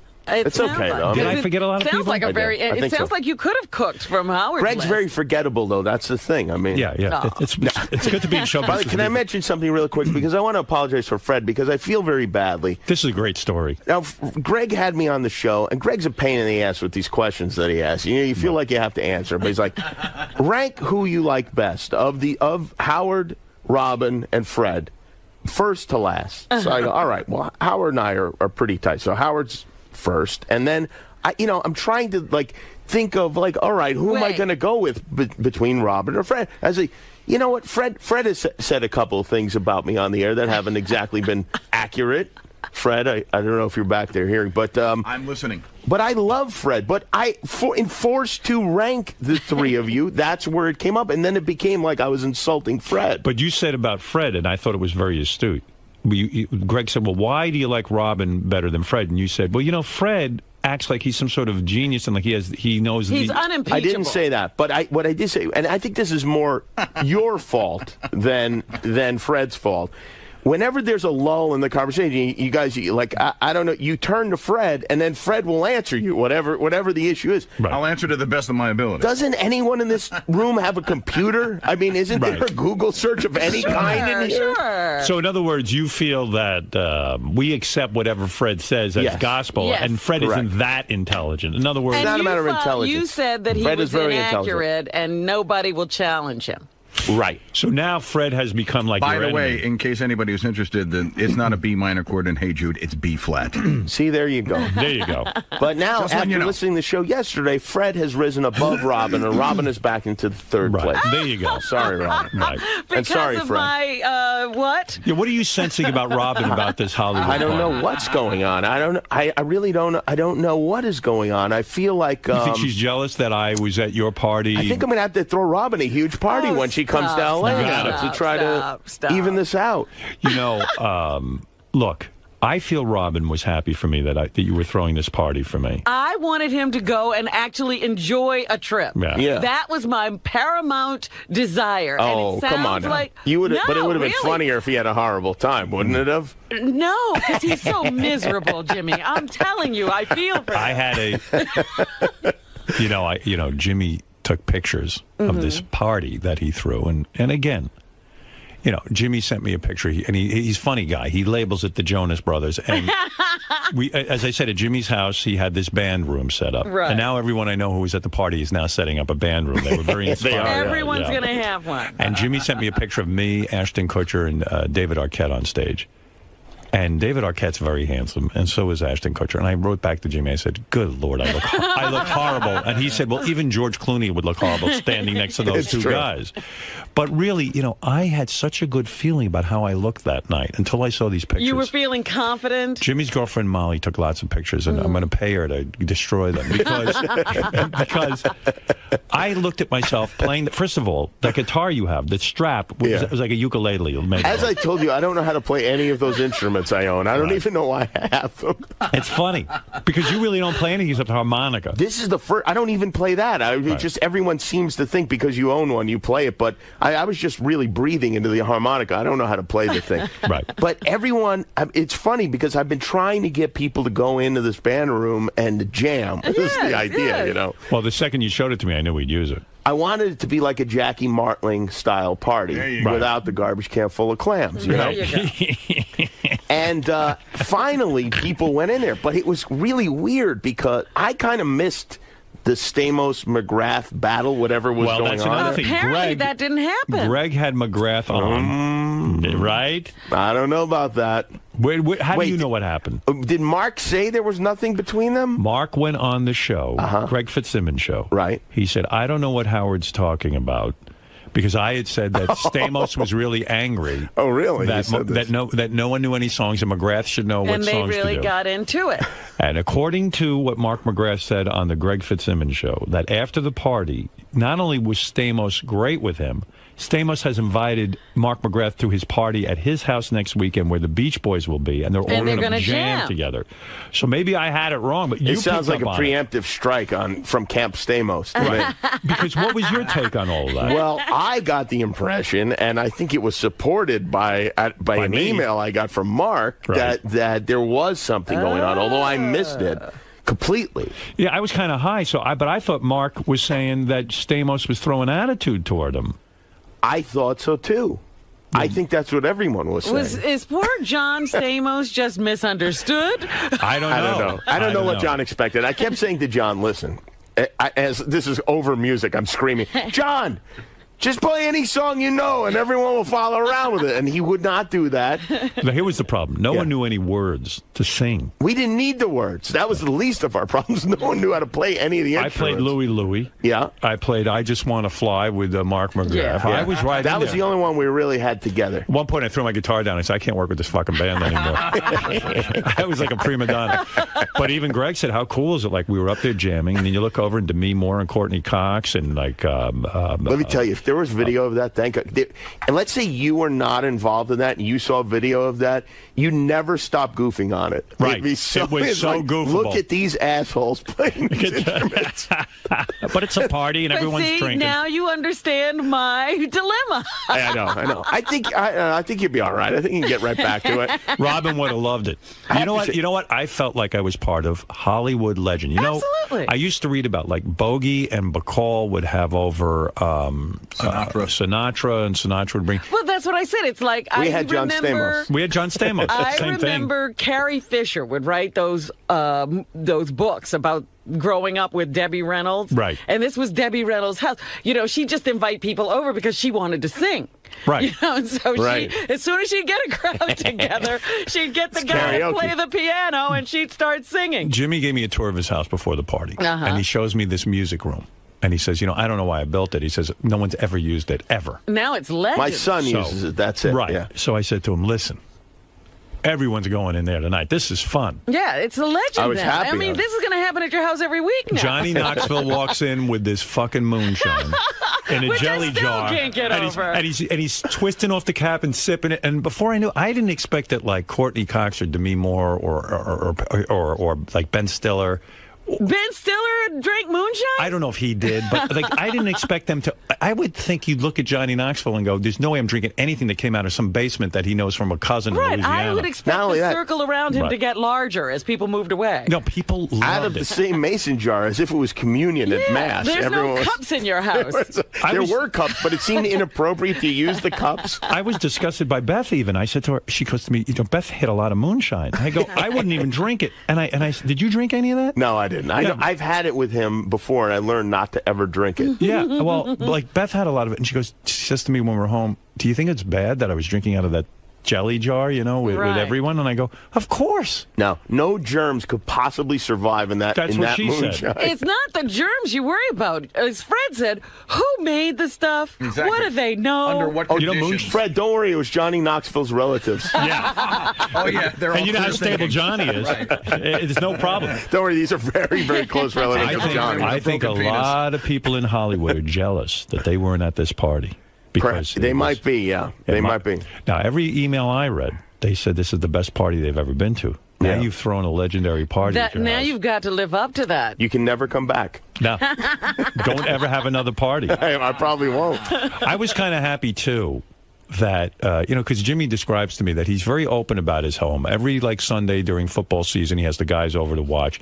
And a lot of people, I even said to Jimmy, I said, they must fuck your house up because they do. Mhm. They wreck his house. You know what it is? Because it's like a bachelor pad. They think it doesn't matter. Yeah, and also the house I had before, which wasn't as nice, was kind of like you wouldn't really even notice necessarily if people were fucking things up. And But now you notice. now you really notice, Yeah. like there's a big gouge in the refrigerator, or something's happened. Well, Jimmy's got a really nice house now, Mhm. and I said, and the idea, I was really afraid somebody would fuck up his house. Like I was eating dinner at one point on top of his poker game. Right. What is that thing called? That's a video game. the video poker. Yeah. I was eating with David Arquette. I said, hey, maybe we shouldn't be putting our plates down on this thing. No, that's fine. They could get ruined, but nobody listened to me. Believe me, that was the most refined group of people I've ever had at my house. I mean, normally They were people all are good. You didn't see anything. Yeah, normally, somebody falls asleep, and my cousin Sal pulls his pants down and jumps ass first on the person's face. And Right. it's, There was none of that. No. Yeah, but it was fun. So Yeah. who was at the party that I'm leaving out? First of all, I mean, I thought who did I leave out? Do you know? Who was at the Besides party? Greg? Well, Greg was left out. Yeah, again. Greg does a great show, by the way. You should listen to it sometime. Yeah, I really should. Yeah, No, I do. Who else was at the party? Well, you mentioned Ben, and you mentioned Bill and Krista after a while. Bill Now, I didn't Lawrence. understand who Bill Lawrence and Krista were, and Krista is going to call into the show tomorrow because she feels that she says she did, in fact, have a conversation with me. This was the actress. The actress. Okay. She said, Howard, I did speak with you. Yeah. You spoke and I feel stupid that I had. This was in an email to Gary. Mhm. I feel really stupid that I didn't tell you who I was because I'm a big fan of the show. So she wants to call in and talk about that. Right. So Everyone there is a big fan of the show. I mean, it's like not one person there was just like, yeah, I'll check out, want to see what's going on. made me feel really important and good about myself, and like maybe I'm Maybe really you got somebody. something going on. Maybe I have something going on. It made me feel really, really important. Like I felt like a Hollywood sort of celebrity kind of There thing. you go. With the paparazzi chasing me, then we go to Jimmy's and. You're like know. Princess Di. Yeah, I felt really, really. I felt really like a more beautiful Princess Di. I felt like, wow, I'm. If these people are all pretty talented and they all look up want to me. Now, you're saying that Demi Moore's a fan, or is Ashton Kutcher a fan? Who's the fan? Ashton Kutcher's the fan. Well, I think he, I think it's like also with Courtney Cox. I think you get into a certain territory where they're either on board or they aren't. And I think when even people who are not necessarily fans, if they start listening to the show, it becomes a part of your life, kind of, and you can't really help but enjoy it. And I think that she They've would wandered fall into that category. territory, yeah. And I think you have the greatest thing because just being nice to people is, they can't believe it because they think like they're going to walk in and you're going to like jerk off on them or, maybe like shit in your hand and smear it on them or something. And the only guy who I think was angry with me was Jeff Probst. Do you think Jeff was angry? I don't know because I went over to talk to Jeff And I thought that the girlfriend was the one that he met on the island. Right. He was confused about the woman. That's a bad start. But I didn't say anything because I was respectful because I wasn't sure. I wasn't sure if they broke up or not because I don't remember seeing her on Survivor, the girl he was with. You didn't recognize her. It turns out that he broke up with the girl he met on Survivor, and now he has a new girlfriend. So I started to quiz him about his life with this girl, and then I got into, have you guys said I love you to each other? Then they both turned beet red. Not an uncomfortable question. And then I said, well, if you haven't said I love you, does anyone want to say it now? Oh, my God. Now, the guy standing next to me turns out to be some famous guy who, Will Arnett? Will Arnett. Yeah. I didn't know who he was. Right. Oh, he's great. He's a funny great actor. He's hilarious. But we were having a blast, and Jeff Probst goes, I don't like this interview. I go, it's not an interview. We're at a party, and we're having fun. But he felt he was being interviewed. You were having fun. I was having fun. So I don't know if he was really upset with me or we were just having a good... You just lost him at that point. I was trying to have some fun. I suspect that Jeff, as a big fan of the show, understands. He was having a good time. And was probably into it. But I don't know. I've not heard from him. I haven't spoken to Jeff yet. Right. But, I just know that he's a huge fan, loves the show. So, and he went out of his way to go to this party. Yeah, he had to rearrange. Flew back from New York. It turns out he didn't fly back from New York. But he flew, he took the red eye, I think, to get to New York to be on the air the next afternoon. I know. So, here he is, and he's got a new girlfriend, and he wants to introduce you, and then you're just busting his balls at a party. Was he angry? I haven't spoken to him, but the way you're saying it makes it sound like you were busting his balls. In fact, the way I looked at it was I was paying attention to Jeff in front of his new girlfriend. And but I don't think, I thought I was being nice. Have you said I love you is the way to do it. Well, then I got into, and then she announced that she has 2 kids. Uh-huh. And I went, whoa. Oh, no. Howard voted her off the island. I go, Jeff, is that going to be okay? Are those immunity idols or are those kids? I go, Jeff, are we all right with that? And I go, how's she going to go visit you in Guam or wherever you shoot Survivor? How's she going to visit you and with the 2 kids? This isn't going to work. Yeah. Jimmy's checking notes. What are your notes? There's another thing I'm mad at Robin about also. What? Go ahead. What is it? Oh, God, he made notes about that? Yeah, I did. I made a note. I was listening yesterday, and just everything gets challenged. It's unbelievable. Robin, I listened to this show. How old do you think I am? Oh, yeah, this is good. How old do you think I am? Why do you think I'm your age? I'm 42 years old. Jimmy announced that he always says to me, I listened to you growing up. I did. That's true. What year did you guys start at NBC? You're actually in New right, York? because I'm 50. Of course I'm right. I'm 56. We had a feeling you were an adult already. I'm not an adult. I guess you've been around for a long time. Yeah, I'm like an Olsen twin. And so I think of you as older, maybe. Because I'll talk to Jimmy, and he has, similar influences as I do, You're like Mad Magazine. He seems to know about everything. And then conveniently, all of a sudden, he grew up listening to me, and I go, oh, shit. He doesn't seem that young. I just called that into question. I said, grow up. Yeah, no, I was a teenager. Maybe he delayed his adolescence. Someone wants to talk to you. Uh-oh. Who do you think it is? I have no idea. Take Stamos. No. Who do you think it is? Adam? Who loves you more than anything? Who loves me? Oh, High Pitch Eric? Close. Melrose Larry. ETM. Oh, Eric. The really? Midget. Yeah, your biggest fan. Oh, no. He doesn't like me. I love him, is what it is. Hey, Eric. Good morning. Good morning, Eric. Howard, I have a bone to pick with you, but first I want to say hi to Jimmy, and how is your family doing? Hi, Eric. My family's doing very well. Thank you. Does he know your family all that well? Well, he came to the show, and I think he met, as you know, most of the staff is related to me. Right. Hey, by the way, I also want to thank Jimmy I met his uncle and his cousin Mickey. What, Eric?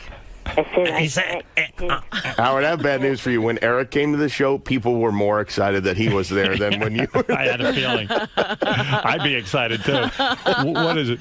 Before Eric goes into his whole other thing, I got to ask Eric something. Is it true that you're boycotting Iron Man 2 because Robert Downey Jr. had a midget in Sherlock Holmes? Where the fuck did you read that? I don't know. Somebody sent that to me. They said you posted it.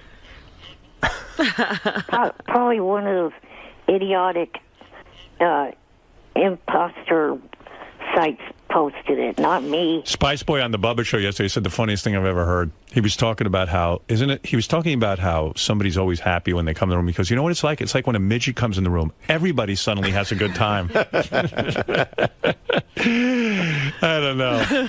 But it's true. Can you argue with that? You can't. It makes an evening. It raises the level of delight significantly. I was at a club once, and they had a midget who stood on the bar and sprayed the crowd down. We all loved it. By the way, you know, Stamos hates midgets. I know. He's afraid of them. And so once he was at my show, and I surrounded him with the band Mini Kiss. They happened to be on the show. They're miniature Kiss impersonators. Yeah. And I had them all come in the dressing room to say hello to him. And he really was horrified by it. He freaks out. What freaks him out about it? Maybe because he's so good looking, he's not used to seeing, like, my point about Jimmy's party was, like, everyone was so good looking that... Well, not me. I mean, as Robin was so kind enough to point out yesterday. I'm talking about every picture. I was trying to make Howard feel better. Well, every picture was just all these good looking people. And I just felt like a hideous monster because I thought I was good looking because I had like a whole cool look going. I had my jacket. That's what Ashton said. You had a look. I had a whole cool look and I thought I looked good. And then I saw the pictures and I go, oh my God, it's like Herman Munster being at the fucking, at school visiting Eddie's teacher.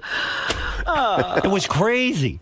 I said to Jimmy, Jesus Christ, these pictures. I mean, my God. Yes, burn them. Well, they're kind of fun, though. I do want the pictures. Yeah, there's some good ones. But I do want to thank Jimmy for having that great segment with my wife because, you know, she wanted to please you and please me, you know, by doing a good job. I don't know. There was a great rapport between the two of you, and she was really good with Jimmy, and Jimmy was really good. He was spewing out the funny lines, and I was very appreciative of that. I thought it was great. Yeah, she was great. She really was. Yeah. She did well. So that was kind of nice. But, you know, we do have ETM on the phone, right? Well, ETM just hangs. Well, yeah, he says he has a bone to pick with you. Well, Jim, by the way, in Raleigh, what did you want to say? Yeah, Jimmy, did you notice how hard Beth's beautiful nipples were during the interview last week? Did you notice that her nips were hard during the interview? I did not notice that. That's funny because Beth said to me in that dress, she goes, do you think I should wear nippets? Those things that cover your nipples? And I said, you know what? You're on Jimmy's show, especially even if you're tanking. If your nips are out there, people won't notice. It's a positive. Yeah, like that'll be good for Jimmy's ratings. I have to say, I have to concentrate because I'm an animal very hard on when there's attractive female guests on the show on looking at their head, and to the point where I will go overboard with it, and I'll only look at like their forehead, and, like their nose and above, like because I don't want to be leering on the show. Let me ask you, yeah, I know you don't want to appear that way. I told you what happened. I was on Jay Leno's show 100 years ago with Jewel, and Jewel has the most magnificent tits. She's a very attractive woman.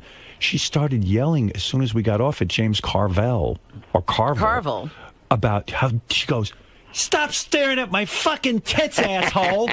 And I went, whoa. And Carvel's like, I don't think I did. I don't think I did. I swear to God. Name a girl that was on your show and you just really had trouble concentrating. Who was? Well, like Pamela Anderson every time she comes on. I mean, she's not wearing, I don't know. There's no bra going on there. No. Right, well, she doesn't expect you to look at her face. And she's okay with it, I would think. But, you know, I don't want the audience thinking I'm what I am. Is there ever like a Nicole Kidman or someone really classy, like you're staring at the nips? Yeah, I mean, it happens. Nicole Kidman's never been on, but yeah, it happens all the time. In fact, once there was an actress or I don't know, model, whatever she is, named Josie Marin. Right. Who, not too many people know she is, but she's a knockout, right? You know who went out with her? The magician. David Blaine. Yeah, he's dated them all. Yes. Yeah, this girl's gorgeous. Her, like, I could see her shirt was like, from my angle, her shirt was open, and I honestly lost my train of thought completely, and I was babbling. It's funny with you though, because I think of you as so asexual. Well, I know, because you and I have never had sex, but if we made love, you would realize I'm quite passionate. No, but I mean, even like you, like you're in love with Molly and everything, but I never other than that, I think you're just focused on Molly, and you don't even look at other women, like even look at their nips or anything. Well, no, I mean, I look at I look at women, sure, yeah. I mean, I just think that I'm not the kind of guy who his outward displays of affection. I'm not into that. See, I thought after Sarah and you broke up that you might have a period of time where you would. I was actually be nervous. Out on the town. I'm not that type of. I can't. That's not my thing. Really? Because I thought you were going to go through a period of like maybe I don't know, like 7-8 months, like what I did, and just go berserk. Yeah. And then I was kind of like angry because I wouldn't be there with Jimmy to do it with him, you know. I was just like, oh, shit. Well, you thought that Jimmy hooked up with Sarah too quickly after he got out of his marriage. I did. Yeah. I was critical of that. Yeah. I didn't like that, but... yeah, that's just, I don't know. I just can't even imagine. I just try to imagine. His girlfriend, Molly's really terrific. Yeah, she is. I got to say. And she knows how to dress, too. She wears the little short dresses. She's got good legs. I said to her as we're setting up for the party, and she's wearing a very short dress, I said, I just want you to know that all the caterers have seen your vagina. And she said, that's the worst thing you could possibly say to me. And I cackled like a maniac and went right Doesn't back that turn in the you house. on, though, in a way? Like it's kind of a turn on? No, it's more, well, yeah, it wasn't true necessarily, but, no, it wasn't true, but it was pretty close. We were on a cusp there of not having to tip the guys. Yeah, I made Beth bang me before your party because, well, it was this whole thing where I was like, I'm neurotic, so, I mean, no one needs to know that no one needs that explained to them. So I'm sitting there, and in the morning of the party, Saturday morning, I go, we're up very early. Uh-huh. And Beth wanted me to take her shopping. I go, we have to get a nap before Jimmy's party or else, everyone will make fun of me because I want to go home in an hour. She goes, yeah, you must get a nap. So we go on Rodeo Drive, and Beth's wearing a little short skirt, and I'm all turned on and everything. And I said, when we get home, I'm going to bang you very hard. She goes, no, I have to take a shower. I said, listen, I got to get to sleep. I won't get to sleep unless I blow a load. That automatically gets me to sleep. Same here. So now I'm nervous because I haven't slept yet. We get home late. I'm like, oh, Jimmy's party's going to be soon, and I got to get a nap beforehand. So I'm saying to Beth, you've got to have sex with me. It's got to be done. So she like had a Valium. She just had, like a Valium. She had to have it with me. I roll on top of her 2 seconds, and and then I was the life of the party. You really were. Yeah. I have to say I was, I knew that because it's not just a party, I know that I will be evaluated for the next, maybe, years. 10 years. This is a whole weekend talking about who knows football. if you'll ever come back. I mean, this is the sort of thing that if you don't make a positive impression. No, you threw a great party. The food was great and all that stuff. I didn't understand the caterer, though, like not leaving any leftovers in the house. What happened there? I don't know. I missed the whole thing. I don't know what happened. It's a little foggy. Maybe my cousin Sal ate everything. I have no idea. I don't know what happened there, but it was very good food. The whole thing. I mean, it was really nice of you to do. That party must have cost you a lot of money. I was thinking about it. Listen, what's a party like that cost you in Hollywood? It's like wasn't that much. I mean, really? Yeah. A couple of grand. Yeah, it was a little more than that. Yeah. Plus, you let people into your house. Yeah, I didn't mind it. It was people fun. Could have vomited on the furniture. Who knows? It gave what me could have something to focus on to get the house in shape because beforehand I had. Like my kitchen was covered with bottles of olive oil and I have like all sorts of crap out, and it gave me a reason to clean everything up. Yeah, forced them to clean up. See, it was a good thing. Yes, there you go. But anyway, I'm responsible for Beth's nips at the interview. Thank you. Yeah, Thank you. I said, come on. So that's something producing. You were aware that could have happened. Yeah, and I also helped Beth pick out her outfit. I said, you got to wear something sexy because if people tune by and they don't give a shit about you, at least they're going to go, hey, there's a hot chick. Yeah. And that Great works. job, Howard. Yeah, thank you. Thank you, Jim. Thanks, bro. All right. Oh, Eric, you're still on the line. Yeah, Eric, what do you want? I just wanted to say, what the fuck was up with your comment yesterday that you felt like me at that party? Well, Eric, all I'm making the point is that, here in New York, I'm a 4. In L.A., I'm a 1. And so what? That doesn't mean you have the Eric, right because you're in a wheelchair and you're a little person, people stare at you. I felt the people were staring at me because they were all so beautiful. You know what I mean? You can understand that. You more than anyone understand what it's like for me. To know that all eyes are on you? You're handicapped, and in a sense, I'm handicapped when I'm in L.A. He's Howard the Midget in L.A. I'm Howard the Midget, HTM. It's weird. I talked to my psychiatrist about it. Really? About the party, yeah. I said, Jesus Christ, so fucking ugly next to these guys. It's kind of hard on me. And then he explained to me, look, you can't have everything in life. They do. No. They don't. What don't they have? Musical ability. Right. He doesn't have that. Well, they don't have my wit. They don't need that. My stinging wit. They don't need it. Yeah, he made me feel better about it, but you're making me feel worse. They're getting along quite well with their limitations. Yeah. Well, Listen, these are like, I don't know, these guys are like the most handsome. I mean, they're like, they're Hollywood. They're the most handsome guys in the country. My theory on why so many people in Hollywood get this plastic surgery is because, like, I was like, Jesus Christ, I need to do something quick. You stand next to these fuckers. In fact, Jimmy, why don't you fall into that? You know, if you came to my house on for a regular party, you'd be the most handsome guy there. You'd feel perfectly fine with yourself. Eric, do you feel handsome? I don't think I look anything like Brad Pitt or anything like that, but I don't think that I'm ugly or a freak. What number would you give yourself on a scale of 1 to 10? I think honestly, in L.A., I think I'm a 1. But I do think I'm a 4 in New York. What do you give yourself? I don't know. I never really thought of that. Let's come up with a number. 5. Wow. You're saying you're better looking than me? I don't know. Well, what would you give Eric, Howard? Because it's Honestly, your scale. I think Eric's a 3. In L.A., 3? No, New York. New York 3. A 3-year-old. In L.A., he's a 0. Well, let's put it this way, Eric. Who's someone you're more handsome than, beside me? You think you're better looking than Jimmy? I think Jimmy's better looking than me, because I was looking at the pictures, and Jimmy's like sitting up and playing the harmonica and smiling and stuff, and I go, boy, he looks handsome. He doesn't look odd. I look odd. Like the curly hair is hanging in my face, and the guitar looks like the wrong size on me, and I just look fucking ridiculous. Well, I haven't seen the pictures. I don't know. You know how it is. You look at a picture of yourself, you look at a big group picture, and you zero right in on yourself, and you're like, oh, I look bad, but that's not only the person who is that person does that. I don't know. Yeah, everybody else looks just like they should, right? Yeah, but Beth must love me, because she came up there while I was up there jamming, and she was like, oh, my God, you look so sexy playing the guitar. I was like, I said the same thing. Really? Was there a question in your mind? I look terrible playing the guitar. No. It was, you know. You think I fit in with that group? It's very erotic to a woman when a man grabs his axe and starts starts playing nothing. Poetry starts pouring out of him. Yeah. Well, I mean, hey, you know what I was going to ask you? What was weird when I was backstage at your show? Like, I don't get the whole bar thing in the sense that, like, I walked back there and the place was packed. It was like the hottest spot to be in L.A. It was jam-packed with, like, people who just appeared to come in off the street. Right.